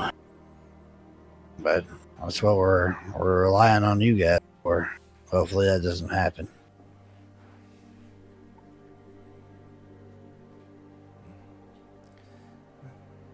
We'll try to man up our defenses as much as possible. Probably for the best. Keep the fires burning high. We'll see you when we get back. She gives you that like forearm shake that warriors tend to do. Dylan, Yeah, you son of a she bitch. Yeah, not so much a predator handshake, but like the Spartans would do. Mm-hmm. But she gives you both an affirmative nod and sends you on your way. And when you're ready, you begin your trek into the Evermoors. Just let me know. I don't think there's anything we'd really need other than the map. I think we got all the stuff we need. Obviously, refilling things like water and whatnot. Yeah. Okay. Helping Zarag with his longbow use. Here's what you need to do. Oh, And I'll get back to you on the. I attuned to the sword, and I'll get back to you on a command word once I think of something appropriate. Okay, perfect. I'm full. What? Okay.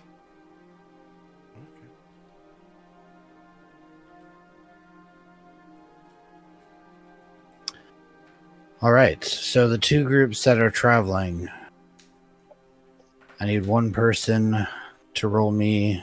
One person from each group to roll me a D100, please. Easy. 69. Nice. 74.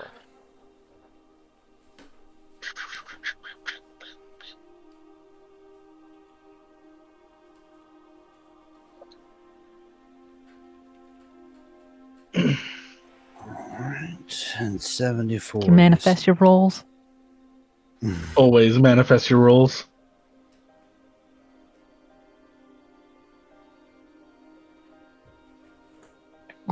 You know what? While you're looking this up, take your time for chickens. Your time for what? Food. Oh, some chips.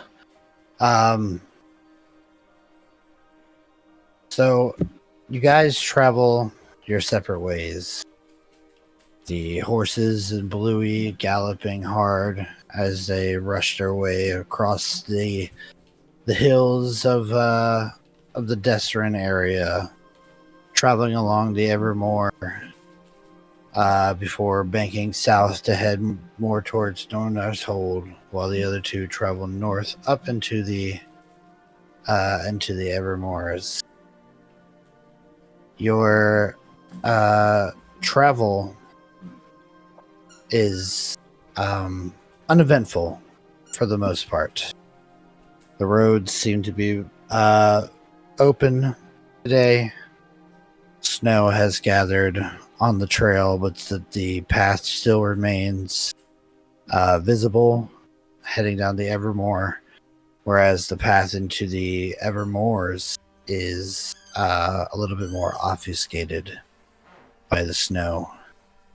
I would like my Evermore's crew to give me a survival check to try and track the madman known as Bag of Nails. You proficient in it, Rissig? I am. Yeah, me too. So we're just doing two separates. Yeah. All right.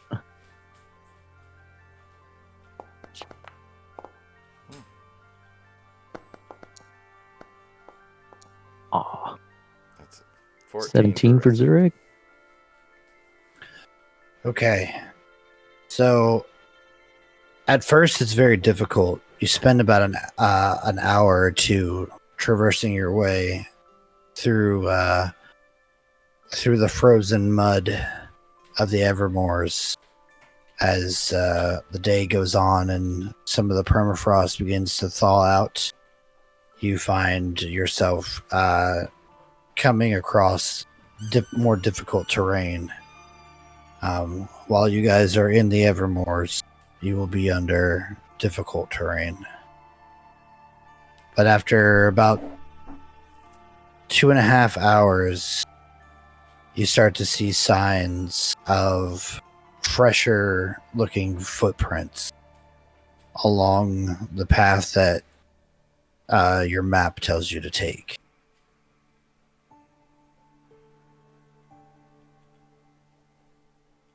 Give me a perception check. Both of us. Both of you, or you can offer assistance. Keep it separate. It's more fun that way.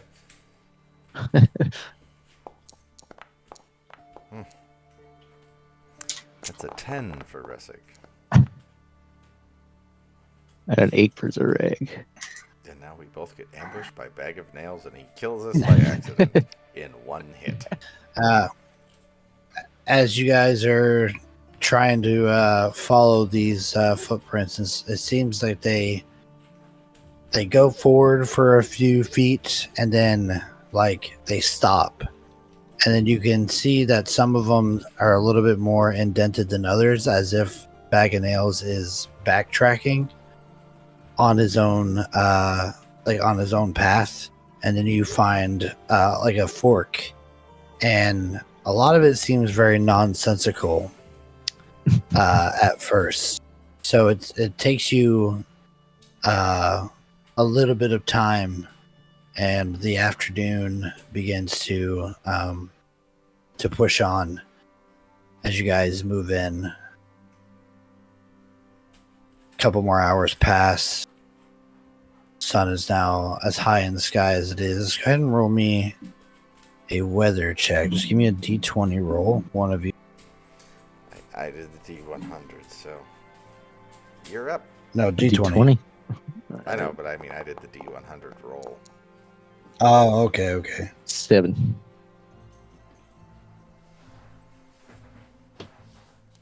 7. Okay. It begins to snow harder.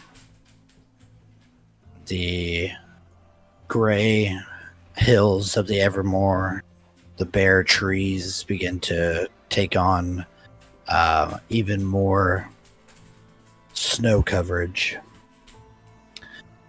filling in the your footprints that you leave quite fast. Roll me another survival check.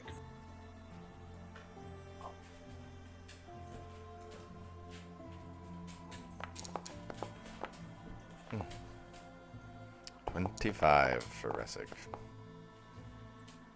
15 for Zureg. As you guys are making your way, stumbling forward as much as you can, as fast as you can, your footprints sinking into muddy areas, having to redirect yourselves to kind of find drier, more frozen patches of muck. You continue for another couple of hours, and Ressig, as you are kind of leading the way here, you eventually come across a very large hole in the ground. It goes about 25 foot deep. And it looks like there's like broken pieces of like tree branches that are shoved into the earth, acting as like footholds, spaced quite far apart. And you said it was how deep? 25 feet deep. Okay. And about the same across.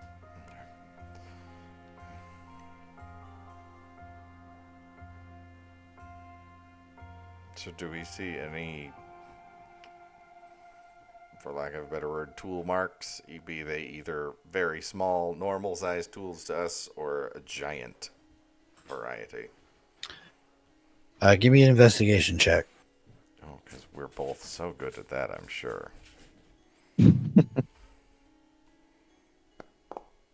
+0, baby. +0. That's a natural 1 for me. Oh, a 19. Nice. Okay, so tell me how you're going about like investigating this hole. I mean, the natural are you 1, going I'm probably down? falling in it.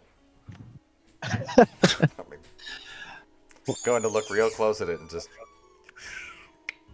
something breaks. Merc's riding along going, good, we have a solid plan. All they have to do is not leave calling horns. Stay there, guard the calling horns, keep it safe.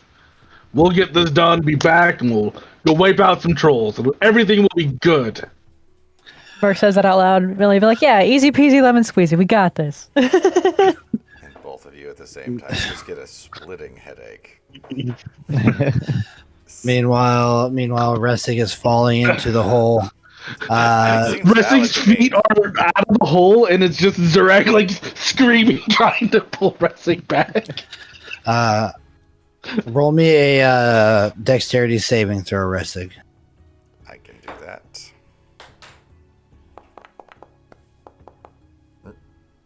That's a 12. Manifest the roll you want.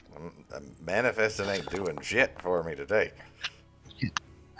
You fall down, and you end up being able to land on your feet, but you do that thing when you land too hard, and the impact just sends like a wave of just pain up from the bottom of your feet up into your shoulder blades. You're like, it's really jarring. And Zurag, you like instinctually slide down the side of the walls, like using your climbing speed to get down. Now that you're inside here and you're looking, as you're kind of looking after resting, making sure that they're all right, you notice that the ground that surrounds you that's been dug out is too jagged to have been done by like tools. It looks like if something was digging here, they were doing so probably with their hands, or some crude type of instrument. Definitely not like a shovel. And you would say that they look massive compared to regular tools then? Or is it about our size? Well, to dig this hole, I mean, it would take, like, if you and Restig were to try to dig this hole, it would take you multiple days. With a 19 investigation, this looks like it was dug in the matter of a day. Okay. And I'm assuming that 2 on those 2d6 is 2 points of damage as I fall on my ass. Yes. Okay. Yes, it is. You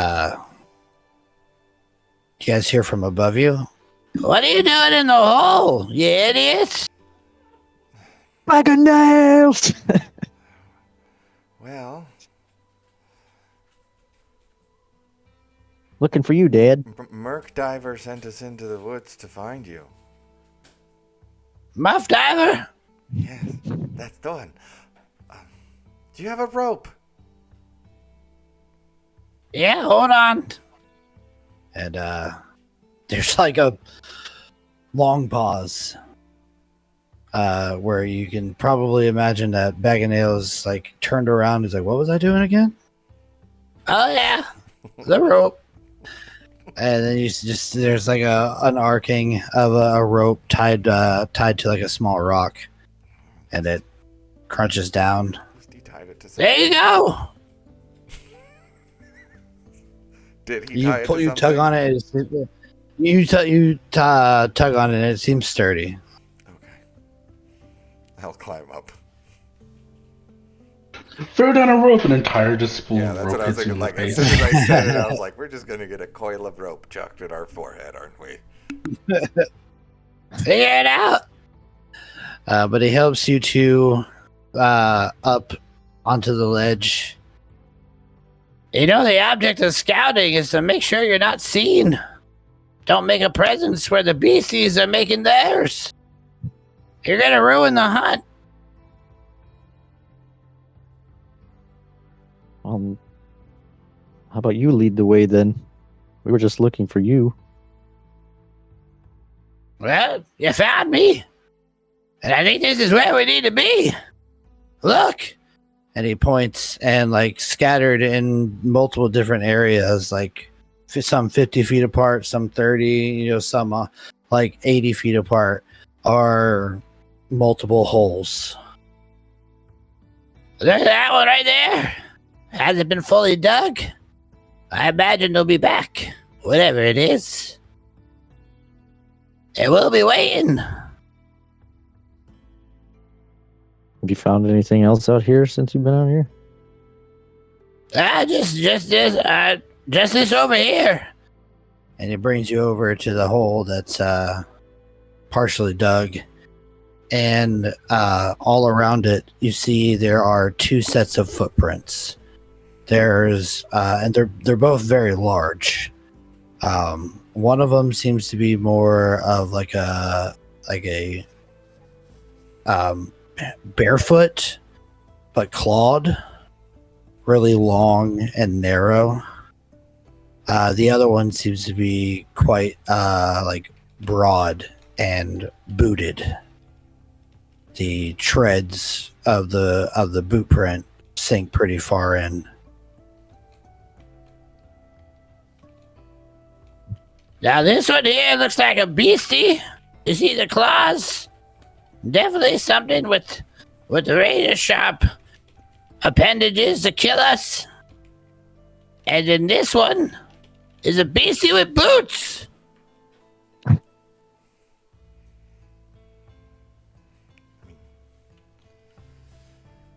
Perhaps And it's these something are- with an animal.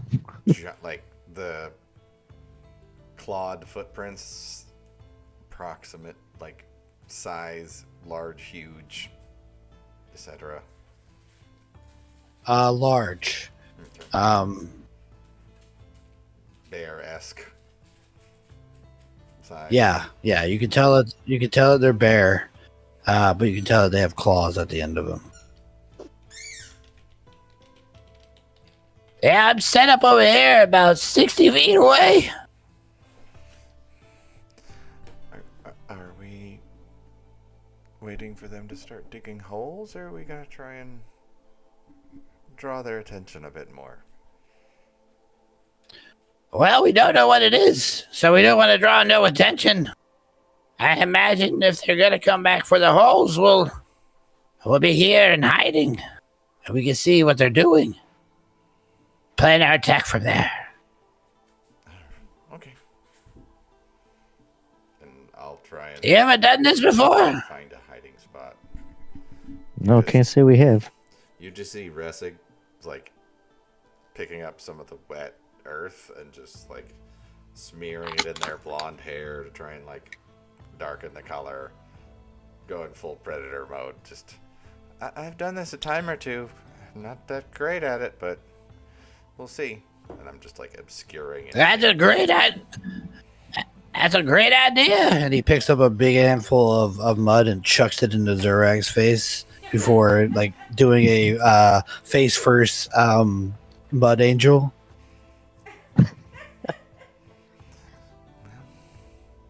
Thanks. Never hurts. So you guys get covered in mud, so the predator can't see you, and take up a hiding spot. Bag of Nails has built a temporary like blind, has grabbed like some of the shrubbery and stuff, and has kind of like dug his own little like foxhole essentially, where he can be covered and look, but also like fire his bow from should he need to. And he recommends you guys do the same. So you guys spend some time doing that. Meanwhile, with Pallet down. Meanwhile, on the Evermore Way, as this is all happening over in Evermore's, the three of you are heading towards Noanar's hold, making good time. Nothing seems to intercept you or interfere with your travels. Is there any conversation the three of you would like to have as you slowly make your way towards Noanar's hold?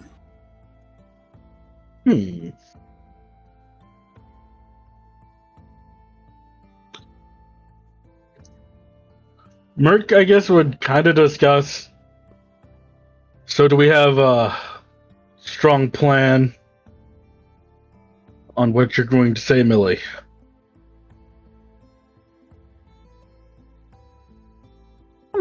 I was thinking something along the lines of, we went there, we were unable to go into the past to get the Sun Tyrant egg, but your brother did something, and set for execution. And you can go back and save him. But probably something along those lines, but I think we need to word it a little better. Merc will go, well, I would stress that it was the tribe that basically ended up requesting that we didn't do that action. And we should also point out that, yes, his brother tried to summon Dendar the Night Serpent, the opposite force to his Sun Tyrant. Yeah, that kind of prevented us from being able to go back into the past. So, it's a little bit his brother's fault.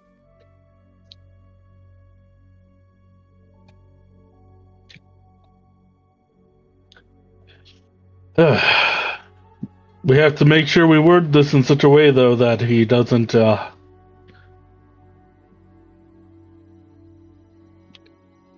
just be more resentful. I was worried about him being more resentful for his brother, to be honest. Yeah, that's true. We want him to want to make the effort. Merc will nod and go,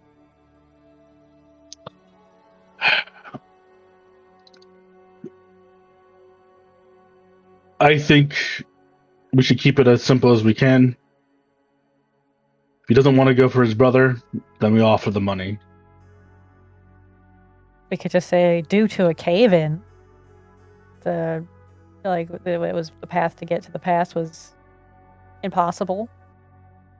And his brother tried to summon the Night Serpent.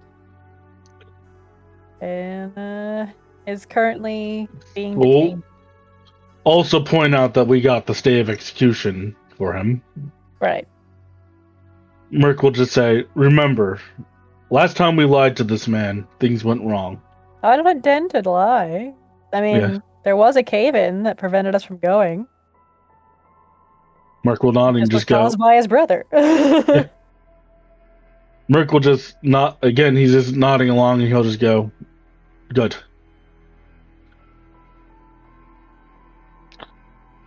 Then he'll look up into the sky where he occasionally hears a voice from, and he'll go, that was all I wanted to talk about.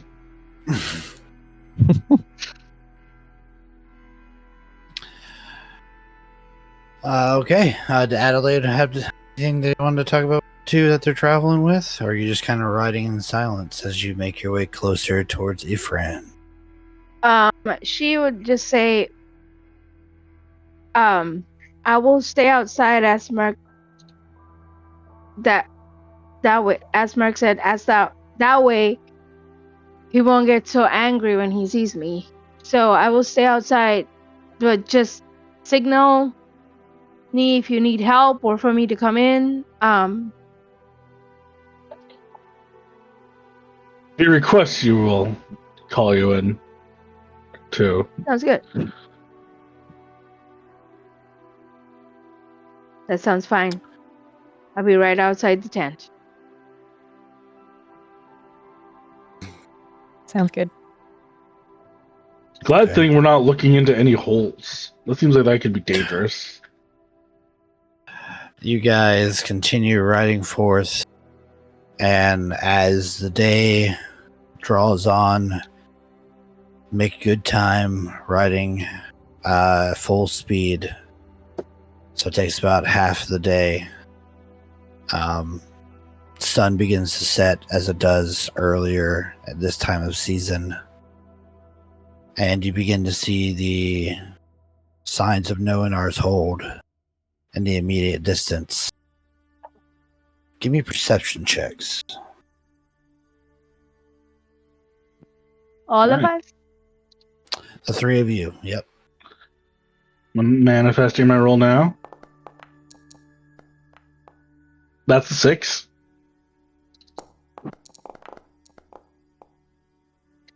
Dirty 20.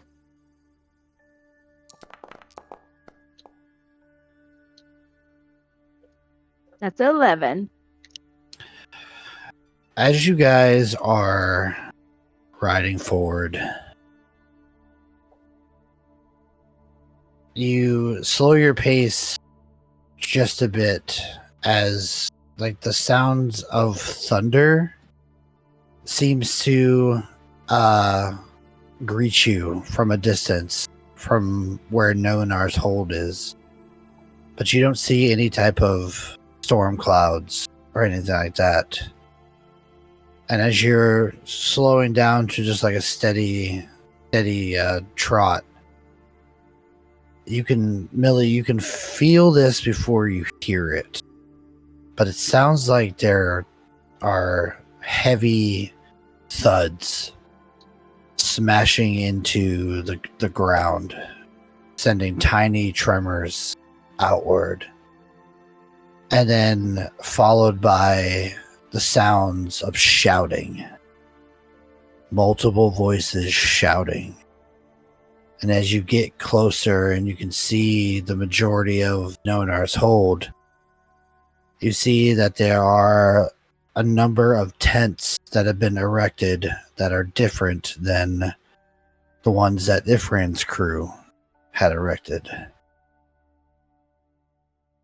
And then just beyond that, sandwiched in between the encampments and the city, or the town rather, you see this large oval-shaped building that has been erected. And as you guys get closer, you all begin to hear the sound of cheering as thunderous footsteps can be heard moving inside of this large coliseum that has been erected. It is nothing grand. It's definitely been hastily put up, made primarily out of wood and tarps. But it is a coliseum nonetheless. And Adelaide, you hear the familiar sound of dinosaur races taking place inside. You hear the shouts of people as they watch this event take place. And as you move into Noanar's hold, moving down the street, you see that people seem to be in a quite the jovial of moods. You can smell the taste of alcohol on passerby's breath as they walk shoulder to shoulder, arms over each other, singing drunkenly into the night. The air about here is more festive and more upbeat than when you left, when you had first arrived. The haunted, mist-covered streets are now lit with bright fires and adorned with people chatting, moving from the tavern back to either their homes or back or towards that large coliseum where people seem to move in and out of it. This is the most action that you've seen in Noanar's hold since being here.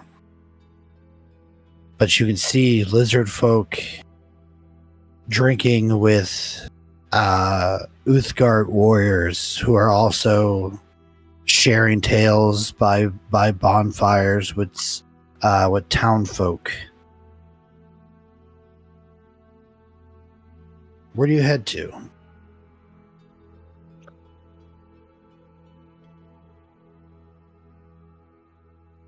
Think we I should would go see it suggest. right away, or should we go to the keep, I for a would say minute? the keep. check out everything else that's going on here? I Merc is just gonna go, well, on the off chance of this, Merc will look back at their horses and go, "Hey, Ifran, are you listening in?" No response.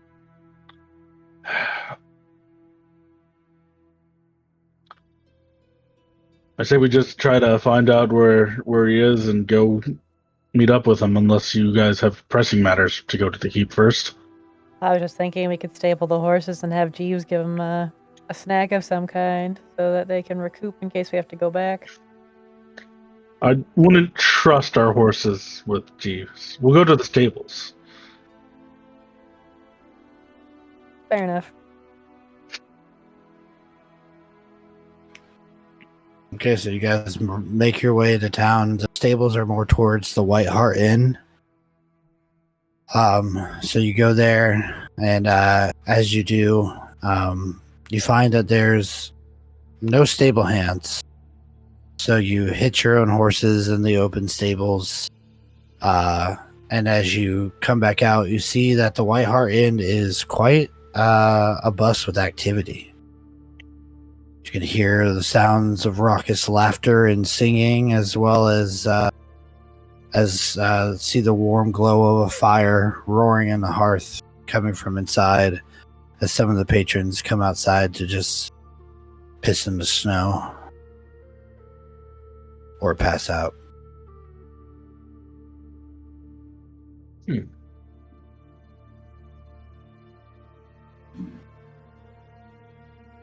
Rick will go. Well, that'll be good to tax later. As all good landlords would think when seeing happy people.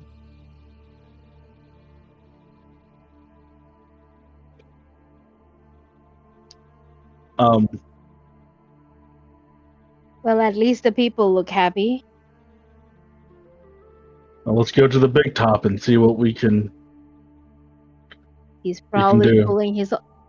He's probably up to his old tricks. He'll probably drive these people of whatever little they have. Well, if they're happy right now, we can hopefully assume they haven't been, as you said, dried up. That's what he does. He comes in and then he gives them a little taste.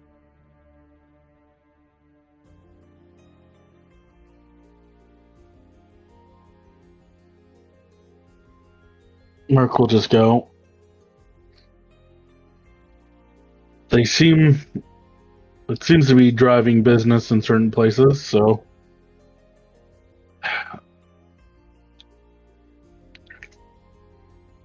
Well, we also don't have to worry about debt. Debt. Holy crap. I tried to emphasize the B for some reason. We don't have to worry about debt because Restig argued very intensely for there to be no debts.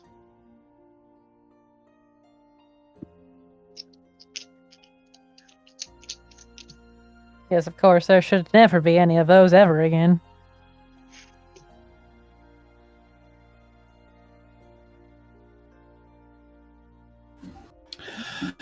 Are you guys gonna head inside the inn? We're riding towards the track, the big top. You mean walking? You just put your horse in the stables. We're walking. Rick summons another bluey, and then he rides that one. Your other one dies. Yes. Okay. So you make your way over, passing, like I said, Mary passerby as you go by. Some people see that you've come back and they're like, "Hey, the lords have come back! Cheers!" And they're just like chug tankards in your honor as you walk by.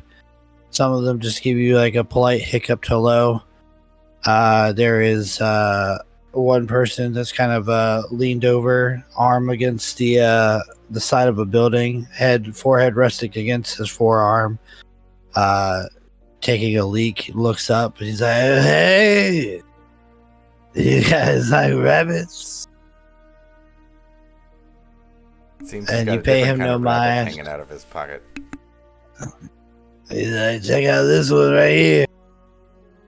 And he slips in the wet snow and falls face first, and just snores as he knocks himself out. you make your way further towards. He's the- also the tanner, right? Yeah. Merc goes, well, I guess sleeping in his own piss won't change his smell that much. You eventually get yourself towards. Are you going to the Colosseum, or are you trying to go to Ifran's tent? We're trying to go to the Colosseum because Adelaide had kind of implied that that's where he'd most likely be. Okay. On your way there, you guys are stopped by a couple of lizard folk.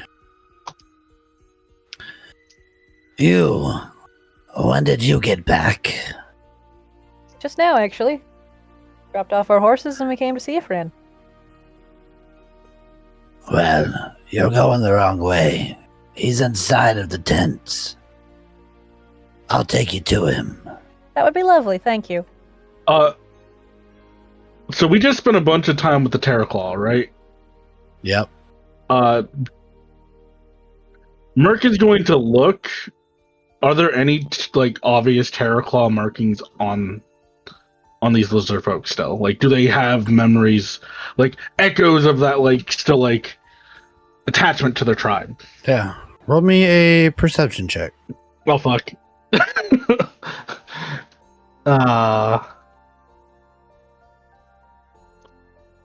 Boop.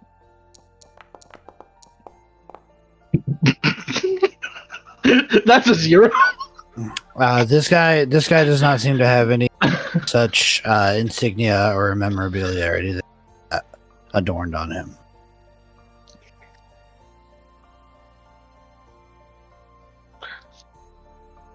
So, Merc actually blinks and he's blind.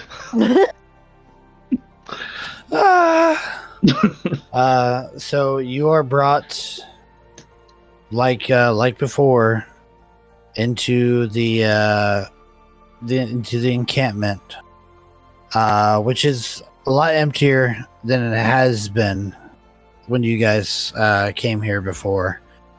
But there still are a few lizard folk who are moving around, tending to cages and stuff like that. And you are led to the front of Ifran's tent, where you are asked to discard all of your weapons.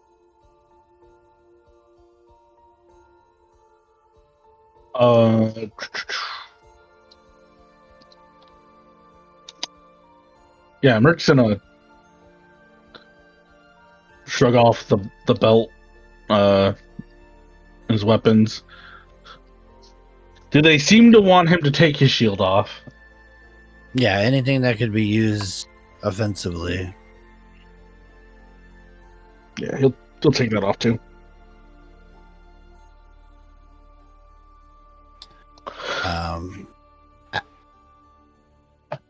Okay. So after you deposit all your items, your weapons and such, you are ushered forward into the tent, where similarly you see Ifran sitting there. The two Terraclaw raptors that famously adorn his presence are there. And that seems to be it. You guys come in, and he acknowledges your presence and beckons you forward.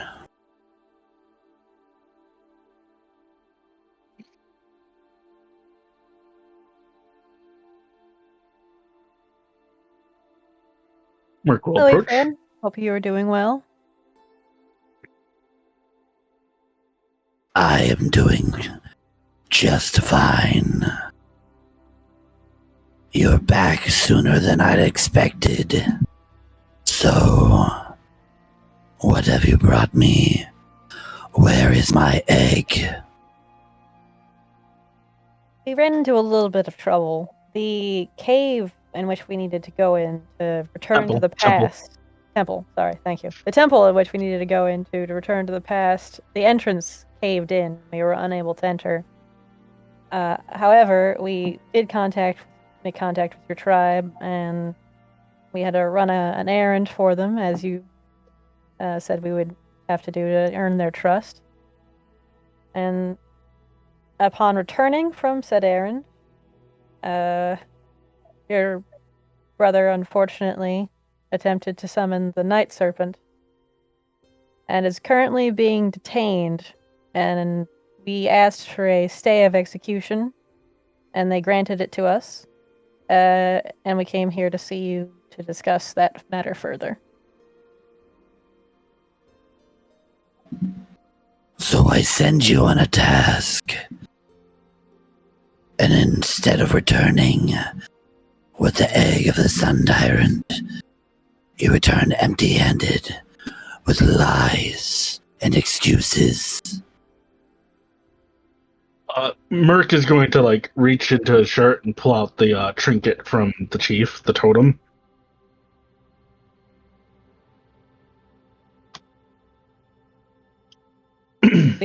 We didn't lie, but we didn't know what to do next, I guess. We don't want My brother would have never forsake the old ways.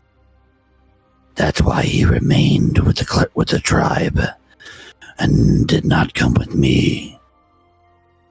He would never attempt to summon the night serpent.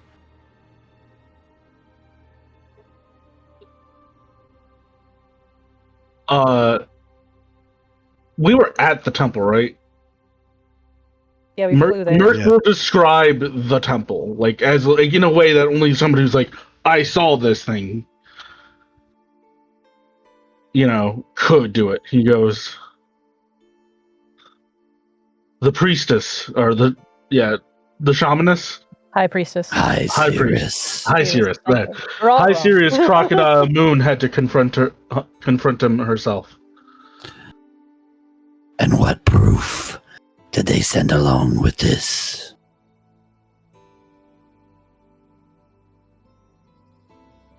Your trinket means nothing.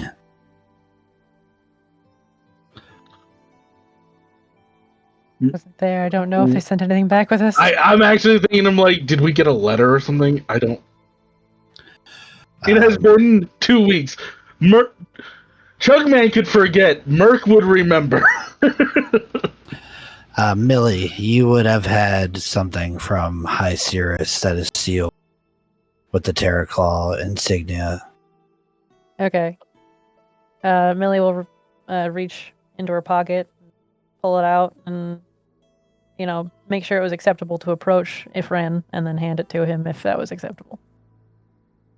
He holds out a clawed hand, palm upward, while just staring at you with his yellow lizard.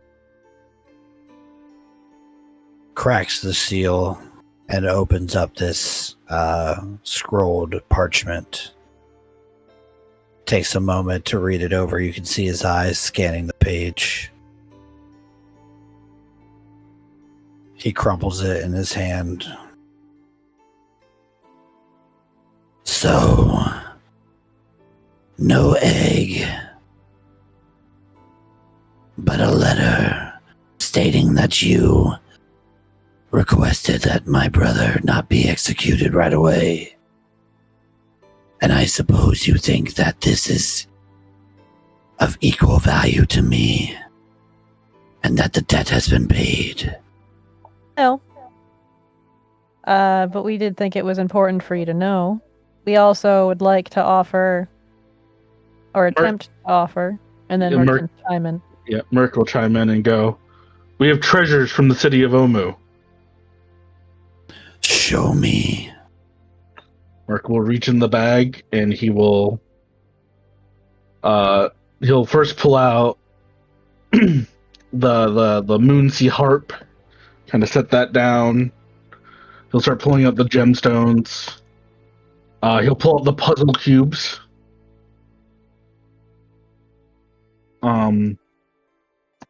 He'll pull out just the various fineries and niceties, not the money, because there's a lot of cash there, but he's just pulling out the exotic items first. the doublet, the Symbian wine flask. Some of these aren't obviously from Omo, but it's just like the treasure hoard. Mm-hmm. So just like the objects. Yeah, just the big stuff first. There's money there too, but he's trying to lead with the niceties and the fineries. Yeah, let's show him the pizzazz. Okay, so as you like pull out all the like the items and stuff like that, he looks over them. These are fine works of art, but not nearly enough to cover what she owes me. We also have some gold, and we are willing to try to continue to work toward the payoff if, necessary. How much gold? To look over at Merc. Merc will go. Well, not just gold. He'll reach in and he's like divided several of these off into like sacks when he was doing all that preparation. He's gonna stand up and walk towards you and hold his hand out for the bag of holding. Give it to me. Sure.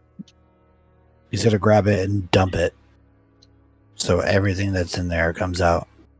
It's kind of neat. You could, I believe, hold them in inside out, right? And then they just explode. They don't explode. Oh, they don't explode, but No, they explode out the stuff. Yeah. yeah, all the stuff that's in it comes out. Please don't take our bag. Yeah. How much is in this bag? It's 150 platinum, plus like another 1,200 gold, plus 1,000 silver, and then a shit ton of copper. I don't think he cares about the copper, but it just adds that nice weight of coinage flowing out. So altogether, how much do you think you're giving? Or not how much do you think you're giving? How much are you giving? 'Cause I you should have believe gold we value for all totaled of it that. totaled it up around 4,000, right? Something like that. But I can calculate it real quick, unless Sylvan's already doing it. Not doing it, but I can. So continue I on. just saw- I'll get you a number. Yeah.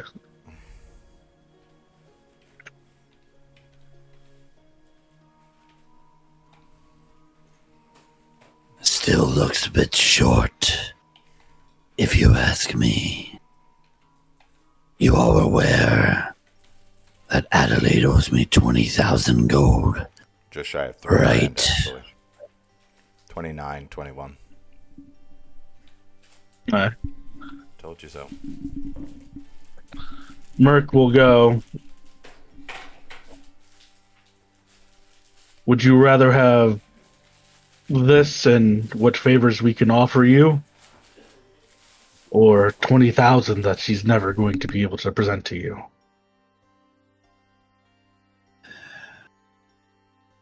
If she can pay me, I'd rather have her collared and chained and made spectacle of in my arena. How much would that But even be this- worth to you? To be The pleasure would be priceless.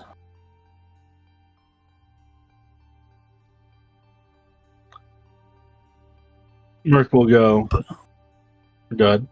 If he started to speak, Merc wouldn't. I am a businessman.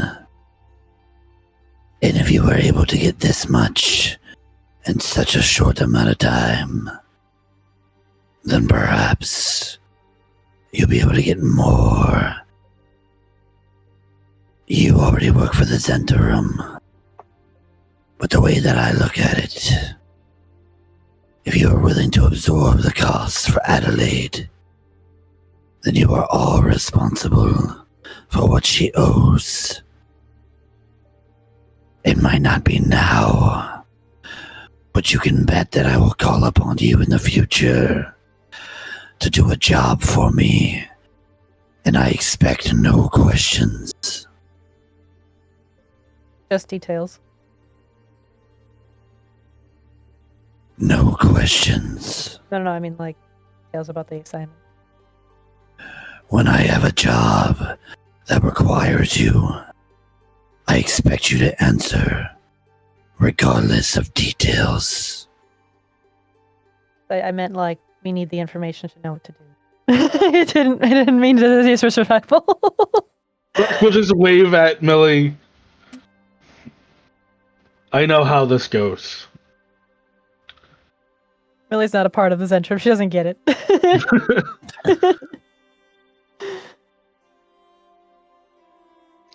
Merc will go, and she goes colorless until then. No. The color remains. I'm not risking you all running away. Even if I were to give my oath on this Zentarum sigil. Your oath was already given. You spread it too thin. Makes me question your loyalty. That will get a bit of a flash from Merc's eyes. He's been kind of like sitting, like casually just discussing, but he'll kind of rise to that.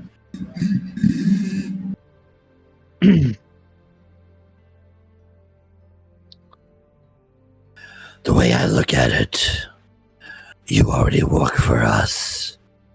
I do not need to make any further deals in commanding your services. Perhaps you've forgotten the hierarchy of things, but I outrank you. If I tell you to jump, you better damn well ask how high. I'm Remember honest. your place. Merc will go. I'm already on assignment from a boss. Your peers might not take so kindly to you poaching, but I'm here in good faith to save the dwarf to complete my mission. So, I believe we can work a deal here, yes? The terms have been offered. She goes with the collar until the full amount is paid. All of this here is mine, and you all accept the weight of her debt upon yourselves. Should it not be repaid, I'll slaughter you all. Out of character. Does Ifrin accept us helping out his brother as any formal exchange, or is that like it just talking about the monetary value of like the items and the gold? That looks to be the only reason why he's giving you leeway for not bringing him 20,000 gold. He did not care. So the brother did matter to him. Okay. Yeah. That seems to be the only reason he's entertaining this, or else he would just kill the three of you right here. Okay. He goes, so attached, do we have the option of also paying you? You come to us with a task, we hand you 17,000, you go your way. If you have the money when I come call, then our business will be concluded. That's what it's always been about. What she owes me. Now, what you all owe me. He goes, well, to collect your money, I'm going to need that bag. He tosses it to you. Fine. It's empty anyways. Not to be very petty, but I told you so. I Don't worry, fucking said it. I need to roll a die. I'm just thinking here.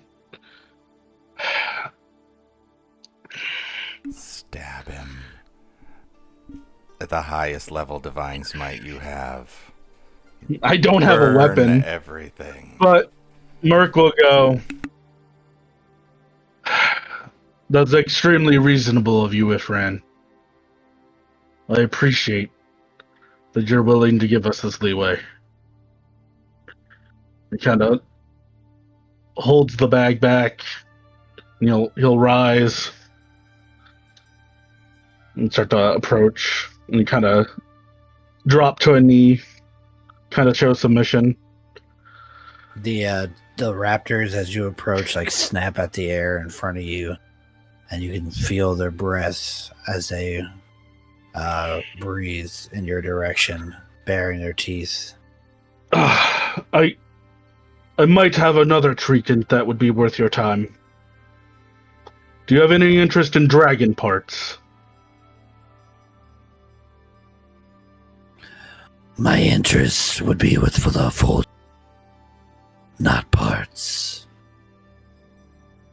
That's reasonable. Merc kind of reaches to the side, pulls up a piece of cloth. He goes, "It's a magical circle. You can transport things in it." You should have been more reasonable. And he's gonna open the bag and shove the hole in. Because fuck him. Pissed Merc off. Okay. Are you really doing that? I'm sorry.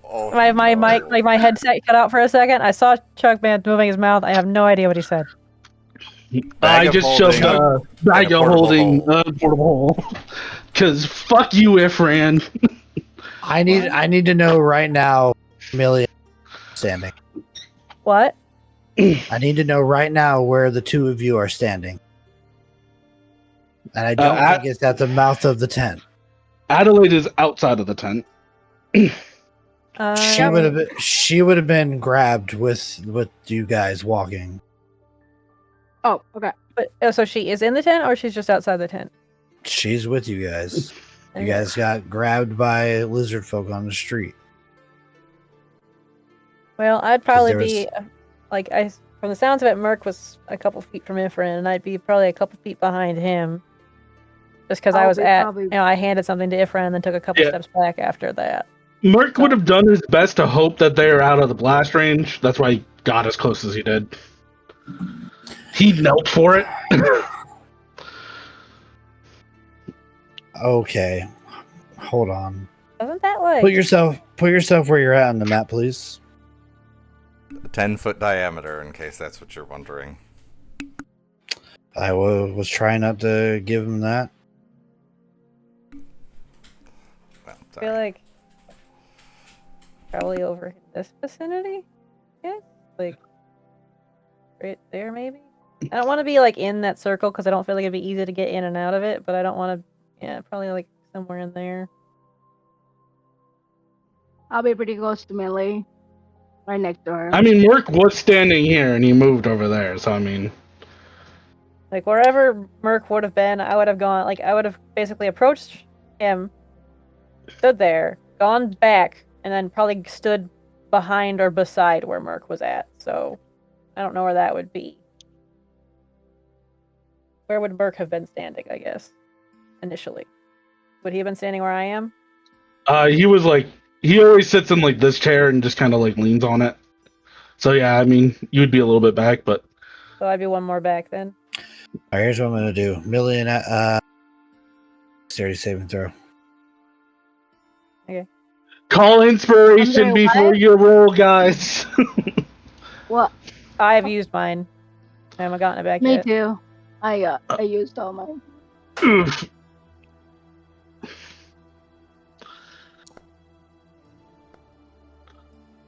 Not terrible. 20 for 23. Yeah. Very nice. That's a dexterity saving throw. Adelaide. My bad. That's all right. 15 plus your dexterity. You don't have to roll again. Just what's your 17. dexterity? 17. 17. So Merc steps up, gets down on his knee, grabs the portable hole out, and says you should have took the deal, and shoves the portable hole into the bag of holding.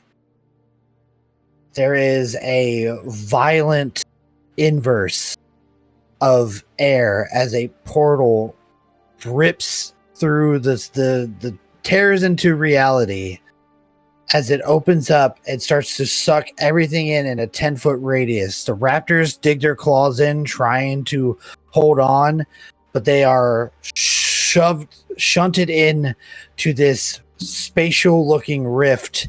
And you watch as it looks like Ifran and Merc are turned inside out as they are sucked inward into this hole. You watch as Adelaide suddenly loses her footing and goes to fly forward. Millie, you are able to act in time as you dive on top of her, adding extra weight as you guys slam to the ground and the air goes still. And you look up and Merc, Ifran, and the two Terraclaw raptors are gone. Everything in that 10-foot radius is gone. They probably Just a also would have hole. heard Merc laughing as he went to grab Ifran's shoulders, because Merc was not letting him get out of there. Millie would like. The- Go ahead. No, go ahead. Tell me. Millie would have just looked at the blank space and like just kind of shock and panic, and then immediately looked down at Adelaide and said, "Send out the bird." You say that just as two of the guards outside come bursting in. And look and survey what has just happened and see you two. And we cut over back to the Evermores,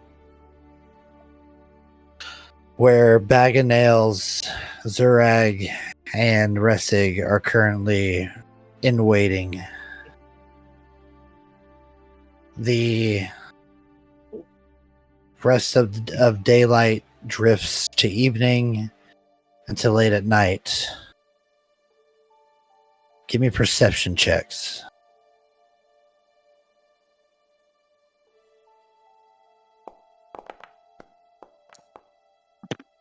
$14 for Zureg. 15 for Bressig.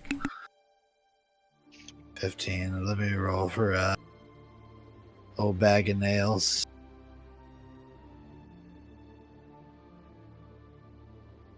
Don't worry, Zureg. Everything will be fine. I made sure to remind Merc to do what he could to take care of Adelaide. And he wouldn't do anything stupid and jeopardize them. No, I have a good feeling they'll be able to talk it out. He seems to have faith that he can make a good deal with this Ifren person. I don't believe it, but... Resig, as you guys are lying in wait, the night passes on a couple hours. You've been sitting there and you've not seen anything stirring or anything moving or coming. You don't hear any footsteps or anything like that. But after like hours of sitting here and you start to get a little restless, in the distance around some trees and brushes, you could hear voices. One voice kind of sounding as if it is shouting, and you can see what looks like an orange glow, almost like there's a fire, but it's like really large. So it's like it would have to be a bonfire, but you don't smell any like burning wood or anything like that. You just see the glow, and you can hear a voice shouting, and then like a softer voice responding in between bursts of this voice. It's too far away for you to be able to understand what's being said, but Is it close You- enough to at you least do, catch a language, like a burst of like a word here or a phrase there, where I could pick up what language it is? you and Zurag both catch it. Sounds like giant. So one big voice, one small voice, though, or does it sound Yes. like there's several different? What, as far as you can tell, one big voice, one smaller voice. Okay. I pointed out to the other two. Well, I couldn't imagine it was anything out here other than a giant, but I don't know what the hell's they're doing digging holes. Do we want to go take a look, or wait to see if they dig something up?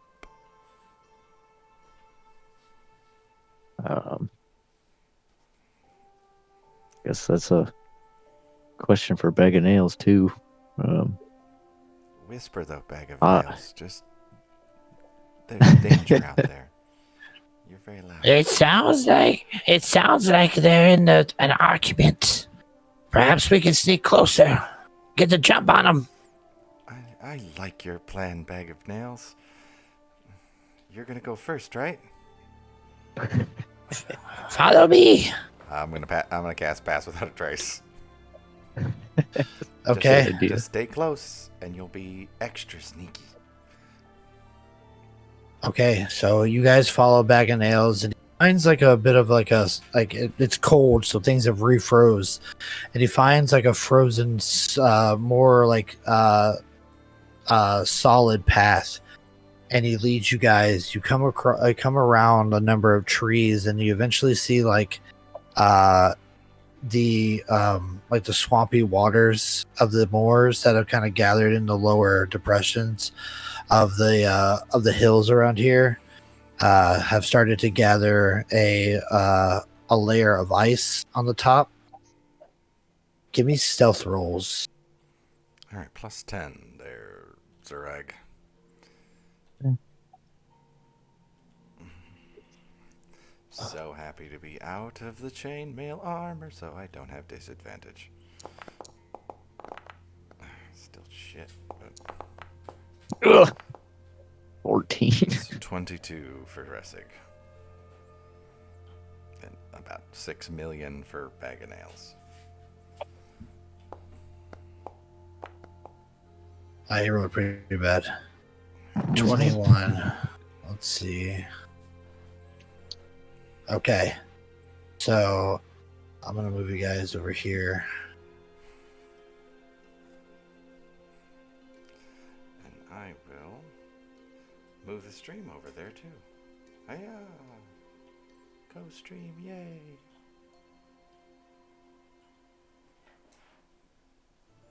Let me know when you guys can see it. I can see it. Okay, so you're following Bag of Nails, and the more you're moving, you can hear what's now clearly giant being spoken. And as you come up, Bag of Nails kind of creeps up over here to get behind some brush to get closer to where the voices seem to be coming from. And you can see this orange glow sticking, like showing out from the tall brush and stuff, kind of illuminating the area around it. Again, you smell no like telltale signs of like burning wood or anything like that, but you do smell like coal and like almost like brimstone. I would stay close enough to Bag of Nails to keep Pass Out a Trace on everyone. So I'd move up. a little Okay. bit, too. Where you going? What's in then? I think that's within. Is it? Nope. I think that's within my. One more forward. Boop. Okay, well, as you guys, creep up, Bag of Nails is like giving you the signal to come on. He points towards like that glow, and as you guys come up, you look through and you can see a female fire giant is slapping around a troll, shouting at it for not bringing it food. At its waist, it carries a strange looking rod that looks to be about 4 feet long, but it's strange in shape. And you see they pick it up from their waistband and just kind of scan the area, almost like they're using a dowsing rod. And as they turn it, as they push the troll away from them and turn using this rod,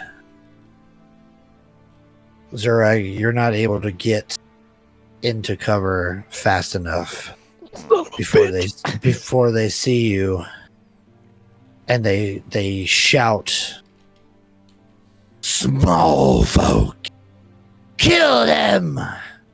And they shove their hand into a pouch and grab a rock and go to lob it at you guys. Please roll initiative. Damn it. This is gonna hurt a lot. A lot.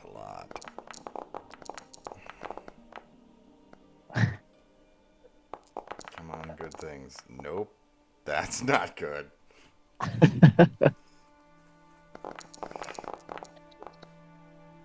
Oh, that's really not good. So the fire giant Bag of grabs a nails? rock. Oh yeah, let me roll for bag of nails. Bag of nails might do it. He might get in first. Let's see. Probably. Nope. Oh, I saw the natural 20. Nope. So as this fire giant sees you, they brandish their weapon as well as grab a rock from a pouch around their waist, and they heave this heavy boulder towards you guys. Meanwhile, back in Noanar's hold, 2 lizard folk have just stumbled into the tent with Adelaide and Millie, where Ifran once stood. Can I have a little addition? Just a little thing. After I have Millie and Adelaide roll for initiative. I would like to make it known that Millie's look on her face is just like not even like from the lizard folk, but like basically just horror at what just happened. Like she's scared. What the fuck just happened? Damn. What? No way. Yeah, come on. Adelaide. Super initiative rolled like shit. I think that's your lowest ever. So Everything. it looks like we'll be starting. Looks like we'll be starting in Ifran's tent in the aftermath of a astral plane rift being open. Chug, you are a fucking madman. I absolutely love you. I will see you guys next week. Wait, Where we see what happens. There Go is ahead, one Read out thing. what you As got. we leave the scene, as it zooms around the fight, it will zoom in by the table Merc was sitting at, and kind of looped around like a bit of the wood is Merc's holy symbol, just kind of dangling there, as he had left it, and kind of just etched into the table as sorry. Fucking A. We'll see you guys next time. It'll be a little bit as the next time we play this, we will have 2 newlyweds with us. Sergeant and Shadow are getting married, so we're gonna take a little break for all that planning and stuff like that. We might have some interim games here and there because I'm addicted, but we will hold off on Reign of Storms until after the wedding. So huge cliff fucking hanger that I wasn't That's expecting. terrible. This is, this So- Now I gotta be thinking about that the whole time. Yep. Thank you, everybody who stuck around in chat. Thank you to my players. Mark's coming back as Jeeves. Or Chuck's coming back as Can I have Jeeves. an inspiration for that, Mr. T? You want your new character that you can play can absolutely have inspiration because this is the first time I think as a DM that I've ever been completely mouth agape, shocked, Dumbfounded, one might say. dumbfounded. I did not expect. He handed me the hold on. bag back. That was perfect. Mark's like, I'm gonna need that bag to pay you. Good lord! When I Well, heard he was giving the bag back, I was like, "Oh yay! I get my bag back." No, you don't. if Rand may be gone, but so is Merc, and Adelaide and Millie are in the middle of his encampment. Luckily, most of them are elsewhere, but there's still quite a few inside this encampment. So With the I other, won't- I have to say, Go so ahead. Merc, I was heavily inspired with that moment of Django Unchained, where it's like, you're really gonna make me shake your hand. Yes, in fact I insist. Well, okay. well, if that's the case, that is one of my favorite movies. So I'm going to give you another point of inspiration. Holy shit, y'all. We'll see you next time. Join us on Disorderly Decisions. Pay attention to your notifications. If we play something, we'll make sure it gets sent over there. Join our Discord and talk to us about how crazy shit is going over there. Get some more interaction going on in the Discord. We're friendly. We don't bite too hard. I may be Vader the Mad, but I'm actually quite happy most of the time. Stick around. Let's raid. Grab your pitchforks, your sword and board, your torches. We're making landfall and raiding somebody's channel. Somebody. But good night, everybody. Good night. Good night, everyone. That was Good night. madness.